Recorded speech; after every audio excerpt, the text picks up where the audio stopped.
ఎన్ని కార్యక్రమాల్లో ఉండి ఉంటారో అందరికీ పూర్తిగా ఈ కార్యక్రమానికి విచ్చేస్తున్నందుకు స్వాగతం.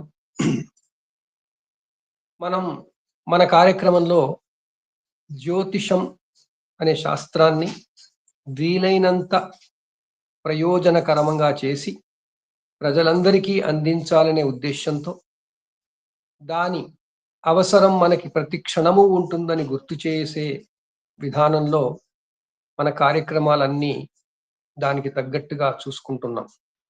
అదే క్రమంలో ఈరోజు ఈ శాస్త్రం సమాజానికి ఏం చేస్తుంది, జ్యోతిష్కులు ఈ సమాజానికి గురువులుగా గుర్తింపబడుతూ ఈరోజు పూజింపబడతారు.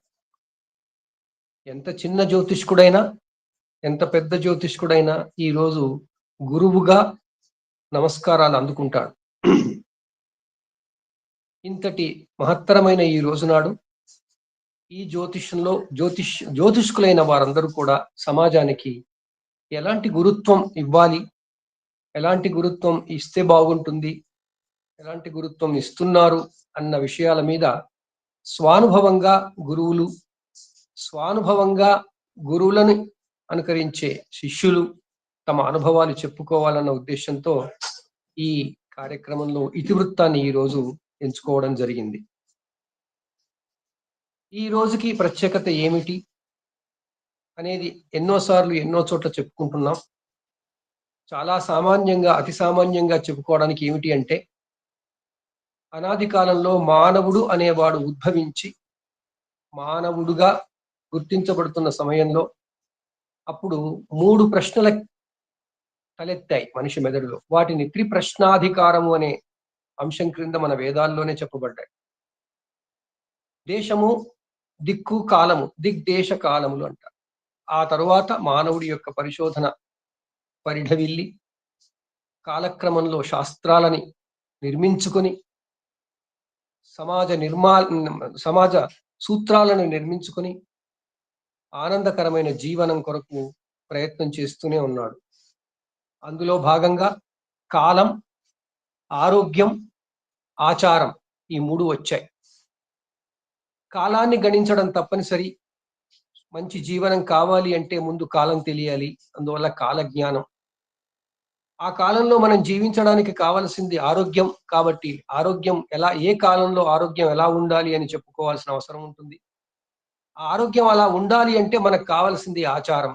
మనం ఎలా వ్యవహరిస్తే మనకి ఆ కాలంలో ఆరోగ్యం బాగుంటుంది అన్న విషయాన్ని తెలుసుకునేందుకు మన ఋషులు ఎంతో తపస్సు చేసి పరిశోధనలు చేసి మనకి జీవన విధానము నిర్దేశించినారు. ఆ జీవన విధానంలో భాగంగా కాలాన్ని, ముఖ్యంగా సంవత్సర కాలాన్ని 2 భాగాలు చేసి, ఒకటి దక్షిణాయనమని, ఒకటి ఉత్తరాయణమని, అందులో ఏది ఆరంభమవుతున్నప్పుడు మనం ఏం చేస్తే బాగుంటుంది, వచ్చే 6 నెలలు మనం ఎలా ఉండాలి, ఎలా ఉంటే మన ఆరోగ్యం బాగుంటుంది అని ఆరోగ్యమే పరమావధిగా, ఆరోగ్యం ఉంచుకోవడమే పరమావధిగా వాళ్ళు ఆయా కాలాలలో చేయవలసిన పనులకి ముందుగానే అన్నిటినీ చెబుతూ ఏ కాలంలో ఏం చెయ్యాలి అనేది నిర్దేశిస్తూ వచ్చారు. అందులో భాగంగా కాలము అనేది గణించడానికి దక్షిణాయనము అనే పర్వదినం ఉండగా, దక్షిణాయనములో ఆరోగ్యం ఎలా ఉండాలి అని చెప్పడానికి సూచనగా ఆరంభం తొలి ఏకాదశి. అప్పటి నుండి ప్రతి నెల వచ్చే 2 ఏకాదశుల్లో మనం ప్రత్యేకమైన శ్రద్ధ తీసుకుని ఆహార నియమాలు పాటించాలని, దక్షిణాయనంలో పాటించవలసిన ఏకాదశి నియమాలన్నీ వాళ్ళు చెప్తూ, ఆ తర్వాత ఈ దక్షిణాయనంలో మనం చేయవలసింది ఏమిటి అంటే, మనకు ఉన్నటువంటి విజ్ఞానాన్ని మరొక్కసారి తలుసుకొని పునశ్చరణ చేసుకొని విజ్ఞానాన్ని అభివృద్ధి చేసుకోవడానికి ఈ సమయాన్ని ఉపయోగించుకోవాలని. ఇది రాత్రికాలం ఎక్కువగా ఉండేది కాబట్టి మనకి విజ్ఞానాన్ని అందించిన అందరినీ పూజించడం మొదలుపెట్టి ఆ తర్వాత విజ్ఞానాన్ని పరిశోధనలను కొనసాగించాలని గురు పూర్ణిమను తీసుకొచ్చారు. ఇవి ఏవి ఈనాటితో దక్షిణాయనం కాలం మొదలవుతుందని కాదు. దక్షిణాయన కాలం ఆరంభమయ్యే సమయంలో 3 ముఖ్యమైనవి తీసుకుని వచ్చి దక్షిణాయన పర్వం తర్వాత తొలి ఏకాదశి, తర్వాత గురు పూర్ణిమను తీసుకువచ్చారు. తర్వాత మళ్ళీ ప్రతి నెల ఏకాదశులు, ప్రతి నెల పున్నములు, ప్రతి నెల అమావాస్యలు వాటన్నింటికి ఏదో ఒక విధానమైన ఆరోగ్యము ఆచారము కలిపి మనకి విధి విధానాలు రూపొందించారు. ఆ క్రమంలో ఇదంతా కూడా ప్రాథమికమైనటువంటి భావన, ప్రాథమికమైన మౌలికమైనటువంటి ఆధారం ఏమిటి అంటే జ్యోతిషం. జ్యోతిషం కారణంగానే దీన్ని గుర్తించారు. జ్యోతిషం కారణంగానే ఇవన్నీ రూపొందించారు.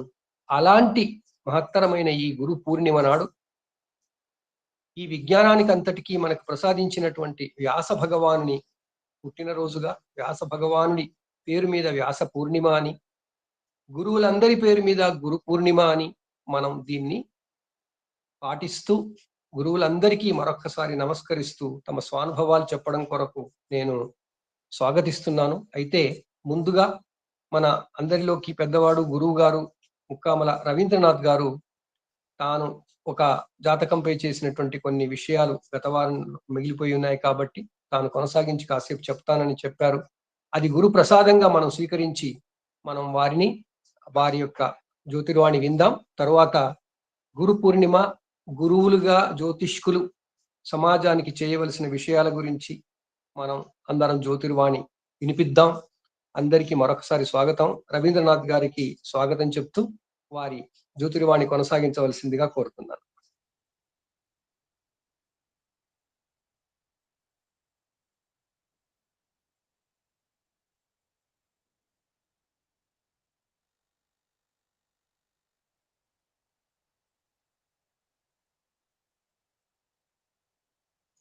సార్ మ్యూట్ చేసుకున్నారా? మ్యూట్ తీసేసాను.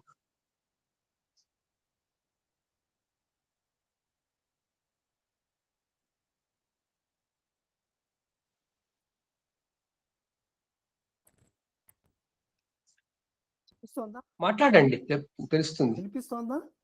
సౌండ్ రావట్లేదా? ఉన్నదండి, ఆన్లోనే ఉన్నది. వస్తుంది, ఇప్పుడు వస్తుంది. వచ్చిందా అండి? ఇప్పుడు వచ్చింది.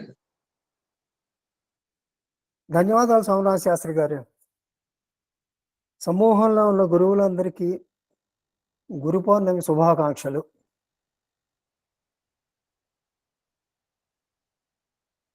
గురు బ్రహ్మ గురు విష్ణు గురుదేవో మహేశ్వర గురు సాక్షాత్ పరబ్రహ్మ తస్మై శ్రీ గురువే నమః.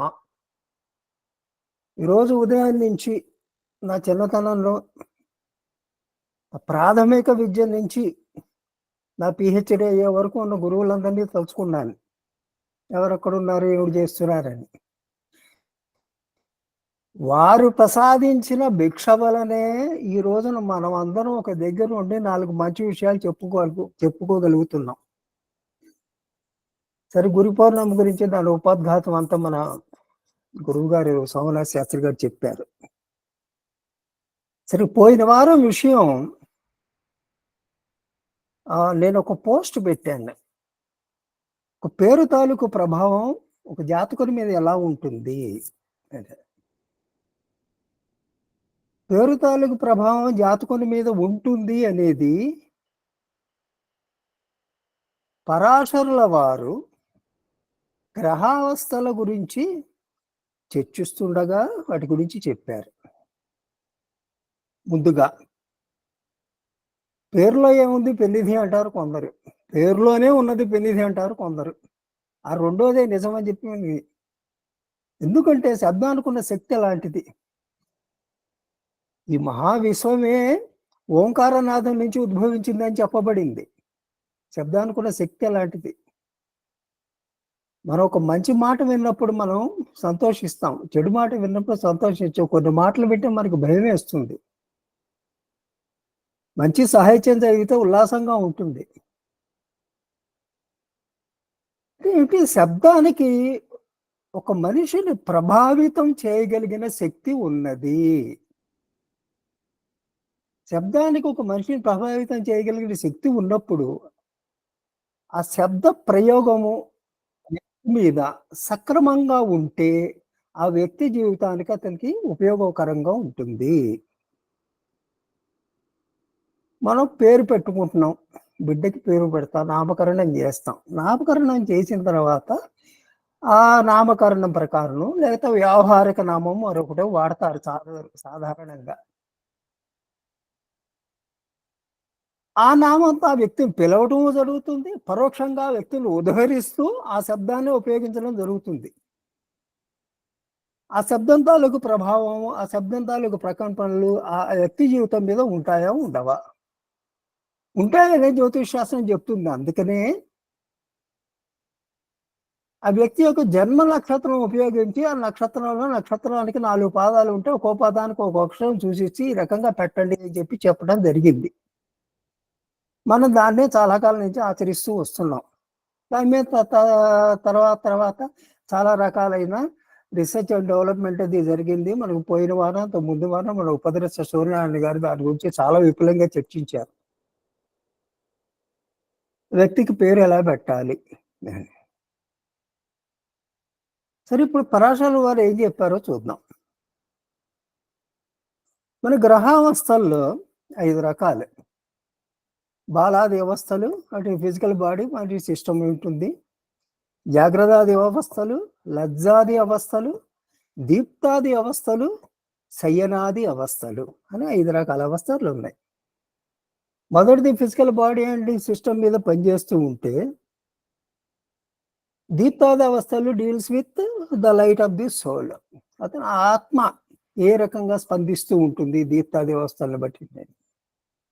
అది శయనాది అవస్థలకు వస్తే అవేర్నెస్ ఆఫ్ ది మైండ్, ఆ మైండ్ ఎలా పనిచేస్తుంది, ఆ మైండ్ ఎలా పనిచేస్తుంది, ఒక విషయాన్ని గ్రహించాలి అన్నా, గ్రహింపుకు వచ్చిన విషయాన్ని ఆచరించాలి అన్నా, దాన్ని ఉపయోగకరంగా ఉపయోగించుకోవాలి అన్నా, ఆ వ్యక్తి యొక్క మైండ్ ఎలా పనిచేస్తుంది అనేది శయనాది అవస్థ తెలియజేస్తాయి. ఈ శయనాది అవస్థలు మనకు 12 ఉన్నాయి. అవి శయన, ఉపావేశన, నేత్రపాణి, ప్రకాశన, గమన, ఆగమన, సభ, ఆగమ, భోజన, నిత్యాలిప్స, కౌటక, నిద్ర. 12 ఉన్నాయి శయనాది అవస్థలు. అందులో మొదటిది శయనం అయితే చివరిది నిద్ర. నిద్రపోతున్న గ్రహం ఏం చేస్తుందంటే, ఇక నిద్రపోతుందంటే లిటరల్గా నిద్రపోతుందని అర్థం కాదు. ఆ అవస్థలో కొన్ని గ్రహాలు కొన్ని సందర్భాలలో చాలా శక్తివంతంగా పనిచేస్తాయి. అవి ఏ ఏ విషయాలు సూచిస్తాయి అనేది ఈ 12లో లో ఏ అవస్థలో ఆ గ్రహం ఉన్నది, ఏ విషయాలు సూచిస్తుంది అనేది అవస్థ తెలియజేస్తూ ఉంటుంది. అవేర్నెస్ ఆఫ్ ది మైండ్ ఎక్కడి నుంచి వస్తుంది అంటే, ఆ గ్రహానికి ఆ అవస్థలో ఉండగా ఎంత బలంగా ఉన్నది అనేది.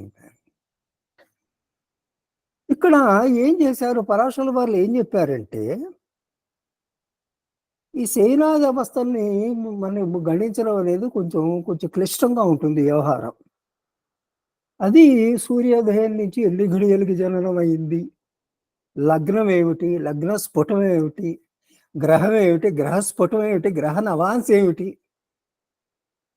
ఇవన్నిటినీ పరిగణనలోకి తీసుకొని వారు సూత్రీకరించారు. ఈ రకంగా చేసి క్యాలిక్యులేషన్ చేయాలి అని చెప్పారు వారు. ఈ సూత్రీకరించిన దాని ప్రకారము ఈ 12 శయనాది అవస్థలలో ఏదో ఒక అవస్థ ఆ గ్రహానికి వస్తుంది. ఓకే, అవస్థ వచ్చింది బాగా. ఆ తర్వాత ఆ అవస్థలో ఆ గ్రహం ఎంత బలంగా ఉన్నది అనేది తెలియాలి అంటే, ఆ అవస్థకి పేరులో ఉన్న మొదటి అక్షరం తీసుకొని ఒక అంకం కలపాలి అన్నారు. అంటే అక్షరాలని 5 భాగాలుగా విభజించారు. ఒక్కొక్క భాగంలో 7 అక్షరాలు ఉంటాయి. 7 ఏళ్ళు 35, 35 కదా, ఇంకా అక్షరాలు ఉన్నాయి కదా అంటారు. మన పోయిన వారం మన సూర్యనారాయణ గారు చెప్పింది గుర్తు తెచ్చుకోండి. ఈ అక్షరాలు మనం సెగ్రిగేట్ చేసుకుంటే ఒకే రకమైన ఉచ్చారణ ఉన్న కొన్ని అక్షరాలను వదిలేయడం జరిగింది. ఇది కూడా అలాగే తీసుకోవాలి. ఇక్కడ అక్షరాలలో కూడాను వారు చెప్పిన ఈ అక్షరాలు గ్రూప్ చేశారనమాట 5 గ్రూపుల కింద. అంగుడితో పలికే అక్షరాలు, పళ్ళతో పలికే అక్షరాలు, కేవలం నాలుగు మామూలుగా పలికే అక్షరాలు, గొంతు నుంచి వచ్చిన నాభి నుంచి వచ్చే అక్షరాలు, వీటిని తీసుకొని 5 గ్రూపుల కింద చేసి ఒక వ్యక్తిని నామకరణం నాడు పెడతారు, వ్యవహార నామం తీసుకుంటాం అనేది మన జ్యోతిష్కుడు తన ఇష్టం. మామూలుగా నాకు వ్యవహారిక నామమే ఎక్కువ నడుస్తూ ఉంటుంది ఎవరికైనా, అందుకే వ్యవహారిక నామం ఉన్నాయి. ఇప్పుడు ఏ అన్న పదంతో మొదలైంది, అంకిత అన్న పేరు ఉంది అనుకుందాం. అది గ్రూపులో మొట్టమొదటి అక్షరం ఉంది, మొదటి గ్రూపులో మొదటి అక్షరం అది. అదే బలభద్రుడు అన్నాము అనగానే అది 3వ గ్రూపులోకి వస్తుంది, 2వ గ్రూపులోకి రాదు, 3వ గ్రూపులోకి రాదు. అక్షరాలు కూర్చిన విధానం కూడాను ఒక ఆర్డర్ లేదు, వేరే ఆర్డర్లో ఉంది. ఆర్డర్లో ఎందుకుంది, ఆ రకంగా ఎందుకు చేశారు ఏమిటనేది దాన్ని ఇంకా మరింత పరిశోధిస్తే కానీ అది మనకి అర్థం కాదు. అది నాకు తెలిసిన రోజున మీతో పంచుకుంటాను విషయం. ఈ రకంగా అక్షరాలని 5 గ్రూపుల కింద చేసి ఆ వ్యక్తి యొక్క వ్యవహారిక నామంలో మొదటి అక్షరము ఏ గ్రూపుకు చెందిందో ఆ అంకెని తీసుకొని దానికి గ్రహానికి కొన్ని స్థిరాంకాలు కూడా చెప్పారు ఆయన. మళ్ళీ కేవలం ఈ గ్రహ అవస్థలో గ్రహ బలం తెలుసుకోవటానికి ప్రతి గ్రహానికి ఒక స్థిరాంకం కూడా ఇచ్చారు. ఆ స్థిరాంకాన్ని కూడా ఉపయోగించి గుడిచ్చి దాన్ని 3 భాగిస్తే వచ్చిన రిమైండర్ అంటే 12 వచ్చింది అనుకుందాము, 0 రిమైండర్ అవుతుంది. 13 వచ్చింది అనుకుందాము, 1 రిమైండర్ అవుతుంది. అలా రిమైండర్ 0, 1, 2 మూడిట్లో ఏదో ఒకటి వస్తుంది. వచ్చినప్పుడు మీకు కానీ 0 వస్తే రిమైండర్, అది విచేష్ట అవస్థ అన్నాడు ఆయన. విచేష్ట. 1 వస్తే దృష్టి అన్నాడు, 2 వస్తే చేష్ట అన్నాడు. చేష్ట బలము అంటే గ్రహం పూర్తి బలముతో ఉన్నది అని అర్థం. దృష్టి అంటే సగబలముతో ఉన్నది అని అర్థం. విచేష్ట అంటే ఆ బలము లేదు అని అర్థం. లేదు, నెగ్లిజిబుల్ అనుకుందాం. నేను పోయిన వారం పెట్టిన గ్రూప్లో పెట్టిన ఆ పోస్ట్ మళ్ళీ ఒకసారి చూడండి. 2 వ్యక్తులు ఒకే రోజున ఒకే సమయాన ఒకే ఊళ్ళో పుట్టినప్పుడు జాతకం వేసిన తర్వాత శయనాది అవస్థలు గణించినప్పుడు వారి పేరులోని మొదటి అక్షరం తీసుకొని శయనాది అవస్థలో గ్రహబలం చూస్తే ఆ గ్రహబలం వేరుగా వచ్చింది. అతనికి చేష్ట వస్తే ఇతనికి విచేష్ట వచ్చింది, అతనికి దృష్టి వస్తే ఇతనికి చేష్ట వచ్చింది, విడివిడిగా వచ్చినాయి. అంటే ఏమిటి, మనం ఒక వ్యక్తిని ఏ రకంగా ఏ పేరుతో పిలుస్తున్నాము, ఏ రకంగా ఉదహరిస్తున్నాము, ఏ రకంగా వ్యక్తి చెప్పబడుతున్నాడు అనే దాన్ని బట్టి ఆ గ్రహాలు ఆ వ్యక్తి మీద తన ప్రభావం చూపించే దానిలో తేడా వస్తోంది. కాబట్టి మనం చేయవలసింది ఏంటంటే, మనం నామకరణం చేసేటప్పుడు మన సూర్యనారాయణ గారు చెప్పినవన్నీ కూడా పరిగణలోకి తీసుకున్న తర్వాత మన కేవలం జన్మ నక్షత్రాన్ని తీసుకొని నామకరణం చేస్తామా. మన శాస్త్రాల్లో చెప్పినప్పుడు ఆడపిల్లలకైతే సరి సంఖ్యలో బేస్ సంఖ్యలో ఉండే అక్షరాలు ఉండాలి, మగ పిల్లాడికి సరి సంఖ్యలో అక్షరాలు ఉండాలి. ఈ రకంగా ఉంది. ఆ రకంగా చేస్తామా, లేదా గ్రహ బలాలన్నీ కూడా గణించుకొని ఏ రకమైన పేరు పెడితే ఏ గ్రహం బలంగా ఉంది, ఆ గ్రహం మరింత బలపడేట్టుగా ఈ శరీరాది అవస్థలో దానికి బలం ఉండేట్టుగా చేస్తామా. అదే ఇప్పుడు పేరు మార్చుకుని బాగుపడ్డ వాళ్ళు ఉన్నారు. ఉదాహరణ కృష్ణమాచార్య శ్రీకాంత్ క్రికెటర్ పేరు మార్చుకున్న తర్వాత అంతకు కలిసి వచ్చింది. దిగదర్శకుడు జానపద బ్రహ్మ విఠలాచార్య గారు ఎన్నో విజయవంతమైన చిత్రాలు తీశారు. చివరిలో ఆయనకైతే కలిసి రాలే. ఆయన పేరు మార్చుకుని పేర్లు 2 ముక్కలుగా విడగొట్టారు. విఠలాచార్య కాస్త విఠల ఆచార్య అని వేరు పెట్టుకున్నారు. అయినా ఏం పని చేయలే. అయ్యా ఏమి కలిసి రావట్లేదండి అని చెప్పి సిద్ధాంతి గారి దగ్గరికి వెళ్ళి, అయ్యా నాకు ఏమైనా చేయాలంటే పేరులో కొంచెం మార్పు చేసుకోవాలని చెప్పడం కూడా చాలా తరచుగా వింటుంటాం. కలిసి వస్తుందో కలిసి రాదా అనేది. కానీ ఆ రకమైన సూచన చేసినప్పుడు మనం ఏ రకంగా చేస్తే అంటే ఈ రకంగా సేనా వ్యవస్థలను కట్టేసి ఏ గ్రహం బలంగా ఉంది, ఏ గ్రహం బలంగా ఉండగా ఆ గ్రహం బలంగా ఉంది, అది పాజిటివ్గా పనిచేస్తుందంటే మరింత బలంగా దాన్ని ఉండేట్టుగా చేయడం, లేదా అది పాజిటివ్గా పనిచేయట్లేదు అంటే అది బలహీనపడి పాజిటివ్గా ఉన్న గ్రహం బలంగా ఉండేది చేయడం, శ్రేణాది అవస్థను బట్టి మనం ఒక రకంగా సూచించవచ్చు. లేదా జన్మత ఆ వ్యక్తికి నామకరణం చేసినప్పుడు అదే సిద్ధాంతికం వచ్చాయే ఏం పేరు పెడితే బాగుంటుంది అంటే ట్రెడిషనల్గా చెప్పినవి అంటున్నారు. ఇది కూడా ట్రెడిషనల్గా చెప్పింది, ఇవన్నీ ఎప్పుడు ఇది కాదు, పరాశరుల వారు ఎప్పుడో చెప్పారు. ఈ రకంగా చూడండి అని ఒక వ్యక్తి పేరు తాలూకు ప్రభావము ఆ వ్యక్తి జీవితం మీద ఉంటుంది అనేది పరాశరుల వారు ఆనాడు చెప్పిన గ్రంథంలో ఇవన్నీ ఇప్పుడు చూసుకుంటే కనిపిస్తున్నాయి. మన పరిగణలోకి ఎందుకు తీసుకోవట్లేదు? మనకి రెగ్యులర్గా వచ్చే పంచాంగాల్లో ఈ విషయం ఎందుకు లేదు? కేవలం జన్మ నక్షత్రాన్ని బట్టి మొదటి అక్షరం ఏముండాలని ఎందుకు సూచించారు? ఇవన్నీ బాగా తవ్వుకుంటూ పోతే కానీ మనకు అర్థం కావు. కానీ పేరు మీద అంత పెద్ద శ్రద్ధ ఎవరు పెట్టట్లేదులేండి ఇప్పుడు.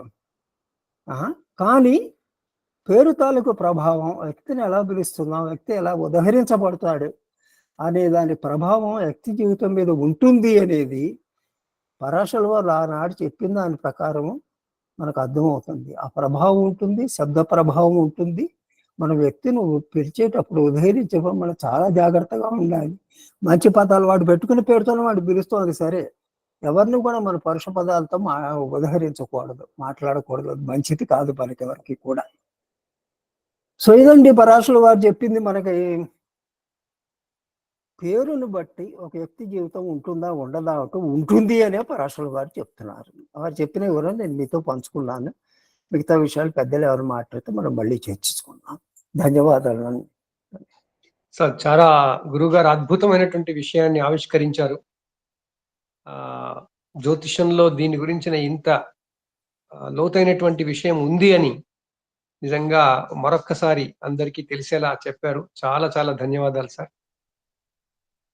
నిజానికి మీరు చెప్తున్నప్పుడు ఈ అవస్థల గురించి మనం ఒకరోజు జ్యోతిర్వాణి కార్యక్రమం పెట్టుకోవాల్సిందే అని పెట్టుకుందాం. Exactly sir.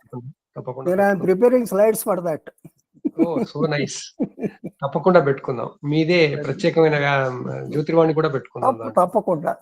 Thank you sir, thank you very much. చాలా చాలా ధన్యవాదాలు సార్. మంచి విషయాలు చెప్పుకుంటూ వచ్చారు. సిఎస్ రావు గారు వచ్చారనుకుంటున్నాను.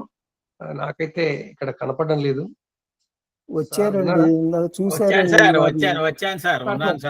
గురువు గారికి నమస్కారం. నమస్కారం గురువు గారు. గురువు గారు, అందరూ గురువు గారికి నేను నమస్కారం పెట్టాలని మీ పేరున పిలుస్తున్నాను. నమస్కారం సార్. నమస్కారం. ఎంవి శర్మ గారు నమస్కారం. నమస్కారం. నమో నమః శర్మ గారు. ఇంకా ఉన్నారు అందరూ, కానీ నాకు ఇమ్మీడియట్ అని తోచింది గురువుల్ని నేను స్మరించుకుంటున్నాను. మరొకసారి అందరికీ స్వాగతం. మన ఈనాటి విషయంలో మన నిత్య జీవనంలో లేదా సామాజిక వ్యక్తిగత జీవనంలో జ్యోతిష్కుడు గురుత్వం, ఇది విషయం. ఒక రకంగా జ్యోతిష్కుడికి ఉన్నటువంటి బాధ్యతని గుర్తు చేయడమే అనుకోవాలి. అవన్నీ మీరు మీ మాటల్లో మీ జ్యోతిర్వాణి ద్వారా వినిపించవలసిందిగా కోరుతున్నాను. దయచేసి ఆరంభించండి. ఎవరైనా ఆరంభించవచ్చు.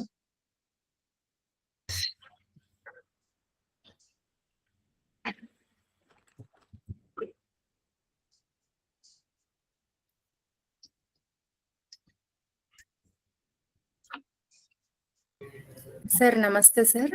అమ్మా చెప్పండి.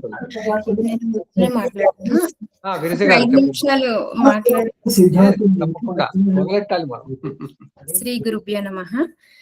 సభలో ఉన్న గురువులందరికీ నమస్కారాలు. గురు పౌర్ణిమ శుభాకాంక్షలు. చెప్పడం జరుగుతుంది. లోతైన విషయం ఎక్కడ చర్చ లేదు. సార్ రవీంద్రనాథ్ గారు కొంచెం మ్యూట్ చేసుకోండి. సో సభలో ఉన్న గురువులందరికీ నమస్కారాలు. మిత్రులందరికీ గురు పౌర్ణిమ శుభాకాంక్షలు. ఈరోజు అంశంలో గురు పాత్ర, అసలు గురు పౌర్ణిమ ఎందుకు చేసుకుంటాము, అసలు గురువు అంటే మనం ఈ రోజుల్లో ఏ రకంగా మనం గురువు నుంచి ఏం నేర్చుకోవాలి, మనం జ్యోతిష్యులుగా సమాజానికి ఏ రకంగా ఉపయోగపడతాము, సమాజాన్ని మనమంతా ఎంతవరకు కొంచెం ముందుకు తీసుకెళ్ళగలుగుతాము, ఈ విషయాల మీద ఏవో చెప్దామని. మాట్లాడిన తర్వాత ఏమైనా తప్పులు ఉంటే పెద్దలు ఎలాగో మన్నిస్తారు, మన్నించే వాళ్ళే గురువులు కాబట్టి నాకేం బెంగలేదు. సో ఇవాళ టాపిక్ లోకి వస్తే, గురు శబ్దానికి అర్థం ఏంటి అంటే అజ్ఞానాన్ని తొలగించేవాడే గురువు. సో అజ్ఞానాన్ని తొలగించి మనలో ఉండే అహంకారాన్ని, అశ్రద్ధని తొలగించి సాత్వికమైన విధానాన్ని, మనకి శ్రద్ధాపూర్వకమైన భక్తి శ్రద్ధల్ని మనకు కలిగించేలాగా, మన తీర్చిదిద్దేలాగా ఉండే వ్యక్తిని మనం గురువు అంటాం. సో మనకి పూర్వం గురుకులాలు అవి ఉండేవి. వాటిలో ముందు ఒక పాఠం బోధించడం అనే కాకుండా ఒక నియమావళి అనేది ఉండేది.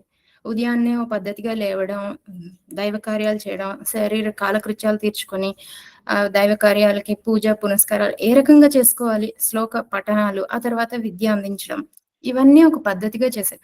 ఆ తర్వాత భోజన కార్యక్రమాలు, అప్పుడు ఏ రకమైన పద్ధతులు పాటించాలి, ఆ తర్వాత గురు సేవ ఏ రకంగా చేసుకోవాలి, ఆ తర్వాత సాయంత్రానికి కావాల్సిన విషయాల్ని శిష్యులు ఏ రకంగా మనకి గురువు గారికి సహాయపడాలి, ఇవన్నీ ఒక సిస్టమాటిక్ వేలో అప్పుడున్న విద్యా విధానంలో వాళ్ళందరూ బాగానే చెప్పారు.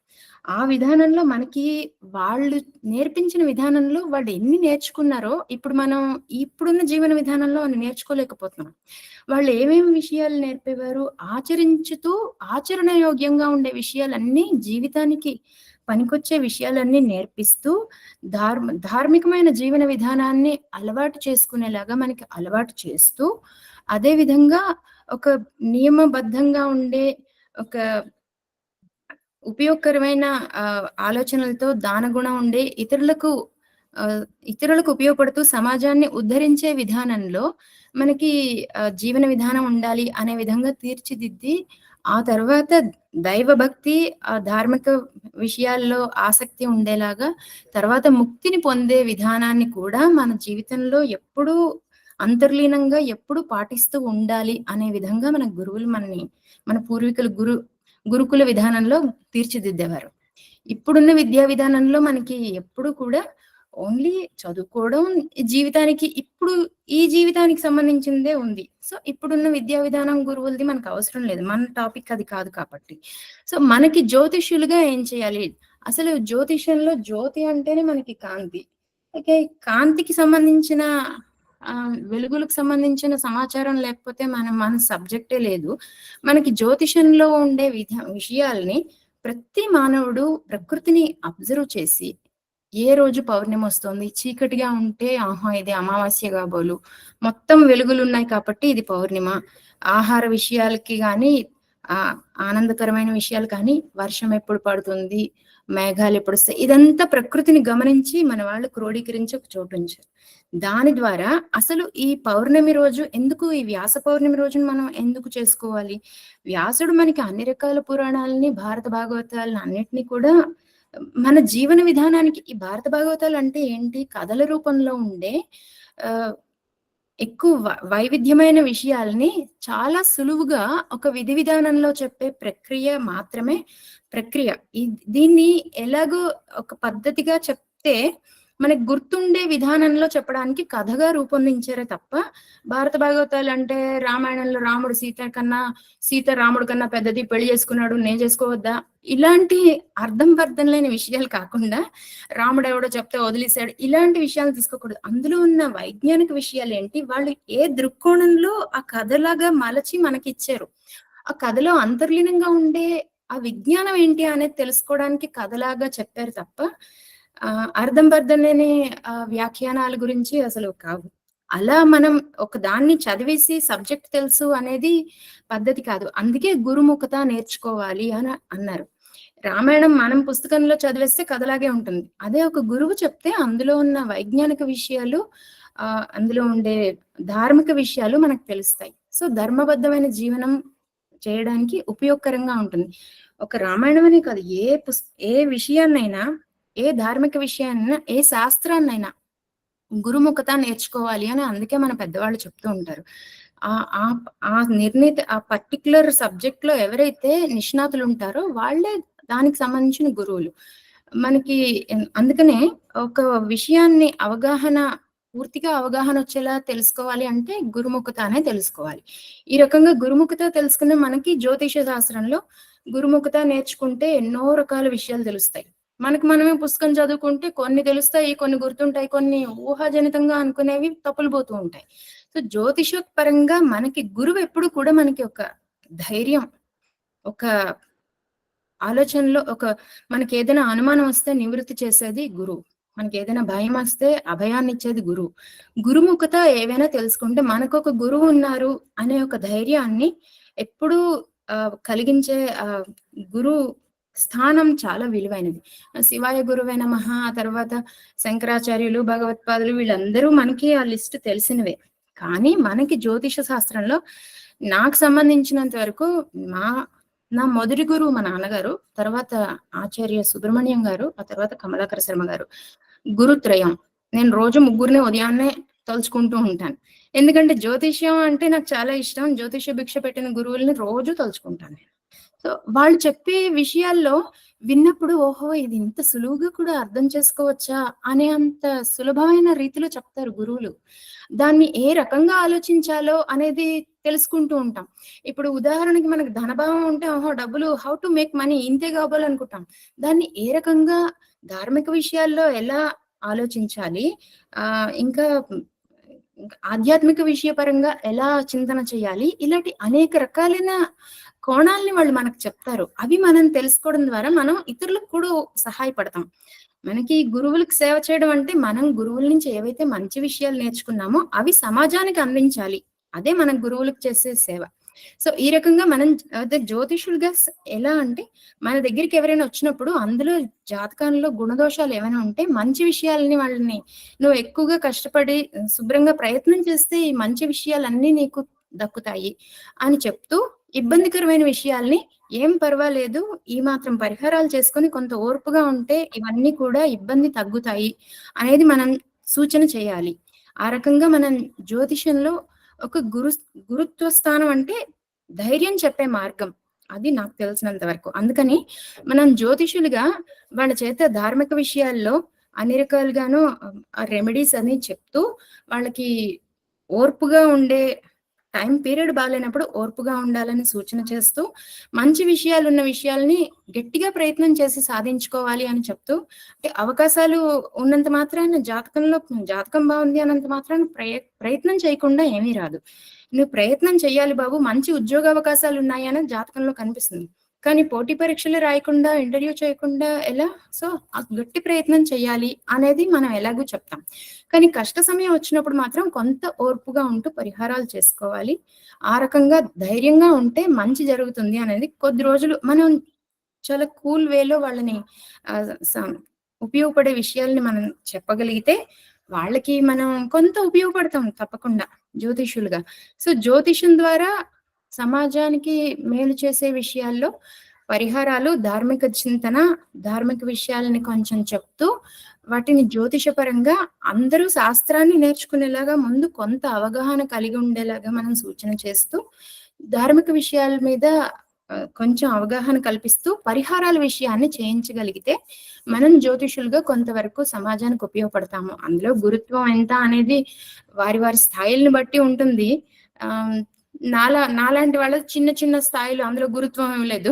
బట్ పెద్దవాళ్ళు ఇచ్చే మన మార్గదర్శకాలు ఇచ్చే పెద్ద గురువులు వీళ్ళందరూ కూడా తప్పకుండా మంచి ఆలోచనలు చెప్తూ మార్గదర్శనం చేసే విషయాలు చాలా బాగుంటాయి. అందుకని మనం ఎప్పుడు కూడా జ్యోతిష్యం అనేది ప్రతి ఇంటికి ఒక పురోహితుడు ఎలా ఉంటాడో ఒక జ్యోతిషుడు ఉండాలి అనే దాన్ని మనం ఎప్పుడు తెలుసుకోవాలి. జ్యోతిషుడిని రెగ్యులర్ గా 6 months ఒకసారి ఎప్పుడు 6 months 3 months రెగ్యులర్ గా మీట్ అవుతూ ఏ పరిహారాలు చేసుకోవాలి అనేవి చెప్తూ ఆ రకంగా మనం పరిహారాలు చేసుకుంటూ జీవితంలో ముందుకు సాగుతూ ఉండాలి అనేది ఇవాళ ఉన్న అంశంలో నాకు తోచిన విషయం చెప్పాను. ఏమైనా పొరపాట్లు ఉంటే మన్నించగలరు. Thank you very much. నాకు ఈ అవకాశం ఇచ్చినందుకు ధన్యవాదాలు. చెప్పారమ్మా, మంచి మధుర జ్యోతిర్వాణి, చాలా బాగా మొదలెట్టారు. మొదటి అంశం చాలా బాగా నడిచింది. ఇంటిగ్రేటెడ్ అప్రోచ్ అంటాం. ఆ ఇంటిగ్రేటెడ్ అప్రోచ్ అనేది మన మన మన ఆచారాల్లో ఉన్నది. ఆ పురోహితుడు యాక్చువల్ గా అన్ని చెప్పేవాడే, జ్యోతిషం కూడా వచ్చేది ఇంతకు ముందు. ఎనీవే చాలా మంచి విషయాన్ని మంచిగా మొదలు పెట్టారు. చాలా చాలా ధన్యవాదాలు. మూర్తి గారు చెయ్యెత్తారు. నేను మాలతి మాట్లాడుతున్నాను. మూర్తి గారు చెయ్యెత్తారు, అది ఏంటని అడుగుదాం ఒకసారి. మాట్లాడచ్చండి? ఇంకా చెప్పమ్మా. శ్రీ గురుభ్యో నమః. శ్రీకృష్ణ పరబ్రహ్మణే నమః. వసుదేవ సుతం దేవం కంసచాణూరమర్దనం దేవకీ పరమానందం కృష్ణం వందే జగద్గురు. జగత్తు మొత్తానికి గురువుగా పరిగణింపబడేవాడు శ్రీకృష్ణ పరమాత్ముడు. గురు పూర్ణిమ నాకు జ్ఞాన భిక్ష పెట్టిన, జ్యోతిష్య విద్యా భిక్ష పెట్టిన గురువులందరికీ పాదాభివందనం. జ్యోతిర్వాణి సభ్యులందరికీ గురు పూర్ణిమ శుభాకాంక్షలు. గురు పూర్ణిమ, పౌర్ణమి రోజే గురు పూర్ణిమ. పౌర్ణమి అంటేనే చంద్రుడు 16 కళలతోటి ప్రకాశిస్తూ ఉంటాడు. జ్ఞానమంతా గురువులో ఎంత ఉంటుందో చంద్రుడిలో మనకి ప్రస్ఫుటం అవుతూ ఉంటుంది. పౌర్ణమి మొత్తం వెలుగు, మొత్తం సూర్యుడి వెలుగంతా చంద్రుడి మీద పడి ఆ ప్రకాశాన్ని మనకు అందిస్తూ ఉంటాడు. ఆ జ్ఞానాన్ని గురువు శిష్యులందరికీ పంచుతూ ఉంటాడు. శిష్యులు లేకుండా గురువు ఉండడు కదా. గురువు అంటేనే శిష్యులు ఉన్నారు అనే అర్థం, లేకపోతే ఎవరినంటారు గురువుని. ఇవాళ మన టాపిక్ ఏంటంటే జ్యోతిష్యంలో గురుత్వం. జ్యోతిష్యులుగా గురువులు అంటే మన దగ్గరికి వచ్చిన వాళ్ళకి మనం ఏ విధంగా వాళ్ళ జాతకం చూపించుకోవడానికి వచ్చినప్పుడు మన గురుత్వాన్ని ఏ విధంగా మనం సమన్వయం చేసుకోవాలి. మన దగ్గరికి వచ్చే వాళ్ళందరూ అయితే బాధలో వస్తారు, లేకపోతే ఏదైనా శుభకార్యం ఉంది దాని ముహూర్తం కోసం వస్తారు, అయితే ఇంకేదైనా సందేహం ఉండడానికి రావచ్చు.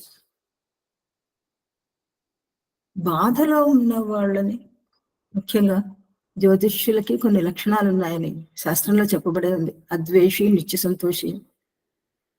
గురువులుగా జ్యోతిష్యుల్ని దైవజ్ఞుడు అంటున్నారు. అంటే వీళ్ళు నాకేదో చెప్తారు అనే నమ్మకంతో, మన బాధల్ని తీరుస్తారు, మన ఆర్తిని తీరుస్తారు అనే నమ్మకంతో వాళ్ళు మన దగ్గరకు వస్తున్నారు.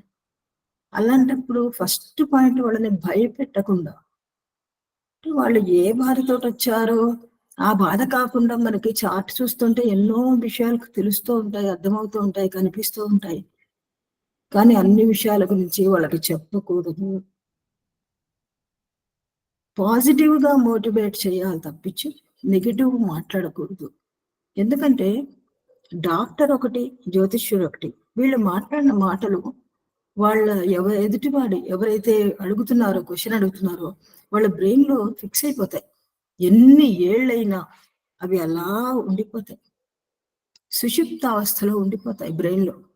ఎప్పుడైనా సడన్ గా వాళ్ళ గ్యాప్ వచ్చి వాళ్ళు ఫలానా ఇలా అన్నారు నన్ను, ఇది కరెక్టే, నేను కరెక్ట్ గానే చేస్తున్నాను, లేకపోతే వాళ్ళు ఇలా అన్నారు నాకేదో అవ్వబోతోంది అనే సూచనలు వాళ్ళకి మనసు ఇస్తూ ఉంటుంది. అందుకని ఆ విషయంలో రాంగ్ సజెషన్స్ ఇవ్వకుండా చాలా జాగ్రత్తగా చూసి చెప్పవలసిన అవసరం గురువుగా మన మీద ఎంతో ఉంది. ఇది ఫస్ట్ పాయింట్. తర్వాత వచ్చిన వాళ్ళు చాలా స్థితిమంతులకు కనపడుతున్నారు, ఎంతైనా వీళ్ళకి బ్యాండ్ అయ్యొచ్చు అనే పాయింట్ని టోటల్ గా అసలు ఆ విషయమే ఆలోచించకూడదు.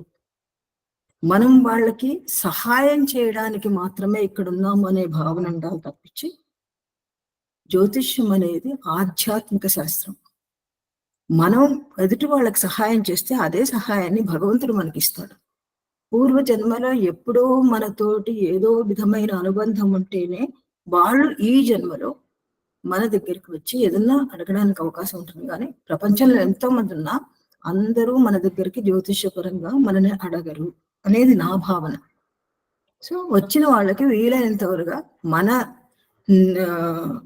నాలెడ్జ్ ఎంత ఉందో దాన్ని బట్టి వాళ్ళకి సహాయం చేయాలి.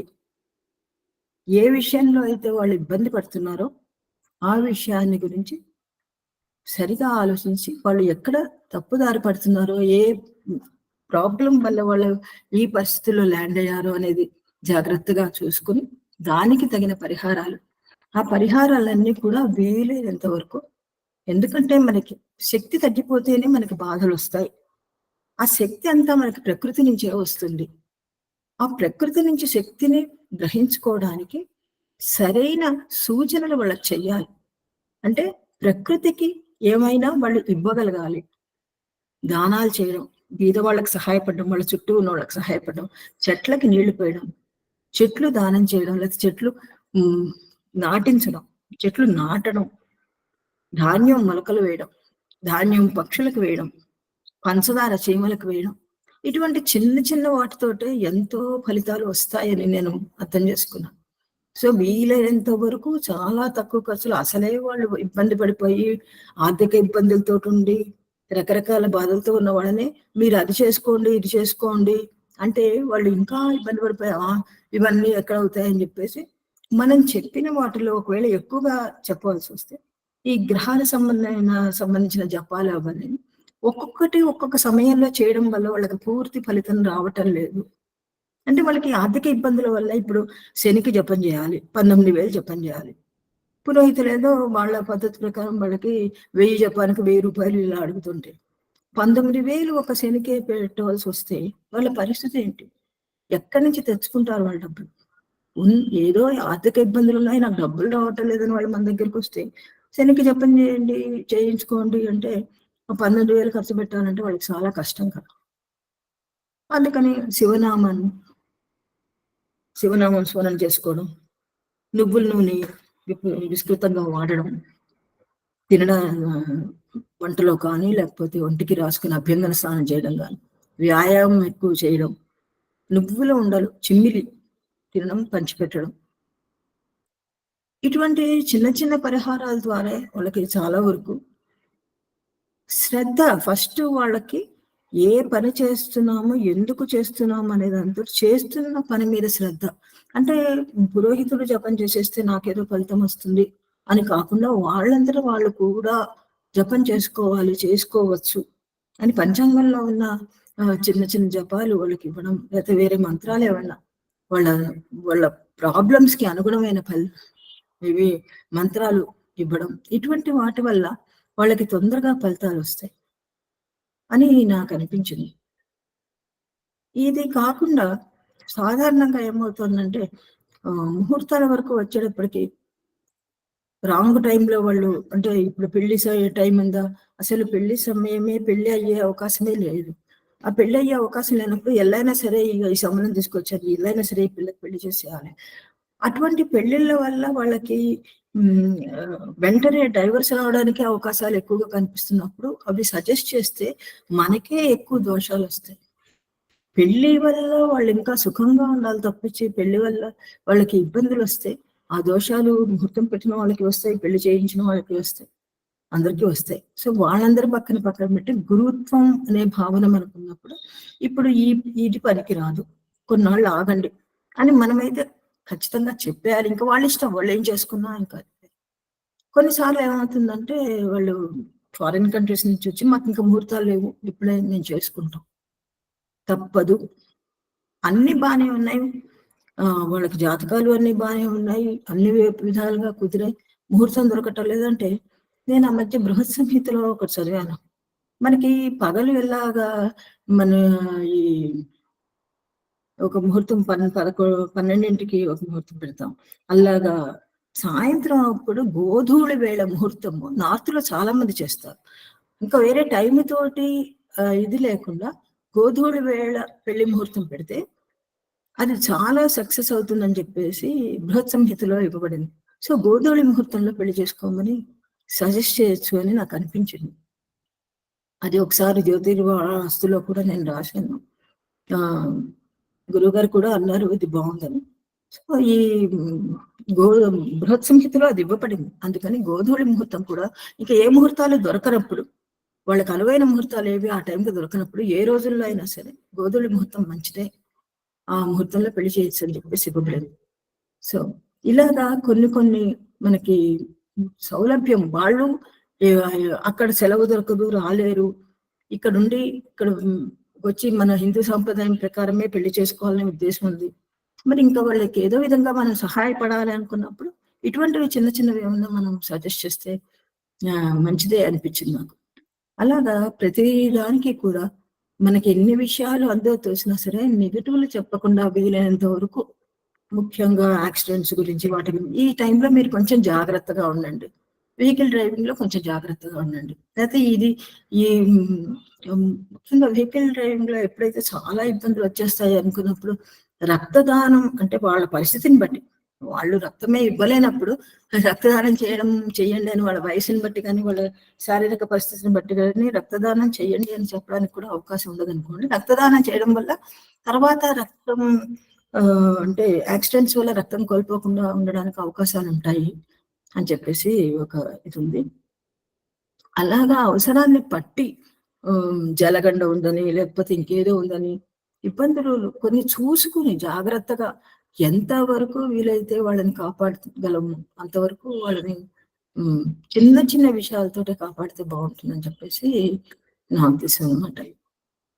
ఈ విధంగా మనం గురుత్వానికి వచ్చేటప్పటికి జాతక పరంగా అంటే జాతకాలకి మన దగ్గరికి వస్తారు, పాఠాలు చెప్పడం వేరు. జాతకాలకి మన దగ్గరికి వస్తారు అనుకున్నప్పుడు జాతక పరంగా మనం ఎలా చేయాలి అని చెప్పేది చూసుకున్నప్పుడు వీలైనంత వరకు వాళ్ళకి అవతల వాళ్ళని రక్షించడానికే చూడాలి తప్పించి మీలో ఇది ఉంది, ఈ జాతకంలో ఈ దోషం ఉంది, దీనివల్ల మీకు అప్పుడు అది అవుతుంది, ఇప్పుడు ఇది అవుతుంది, ఎప్పుడో ఏదో అయిందని చెప్పుకునే వల్ల ఇంకా వాళ్ళు కంగారు పడిపోవడం తప్పించి వేరే ఇది ఉండదమ్మా. ఇంటికి వెళ్ళిన తర్వాత కూడా వాళ్ళు అదే విషయం ఆలోచిస్తే ఇంకాస్త మనసు పాడు చేసుకుంటారు.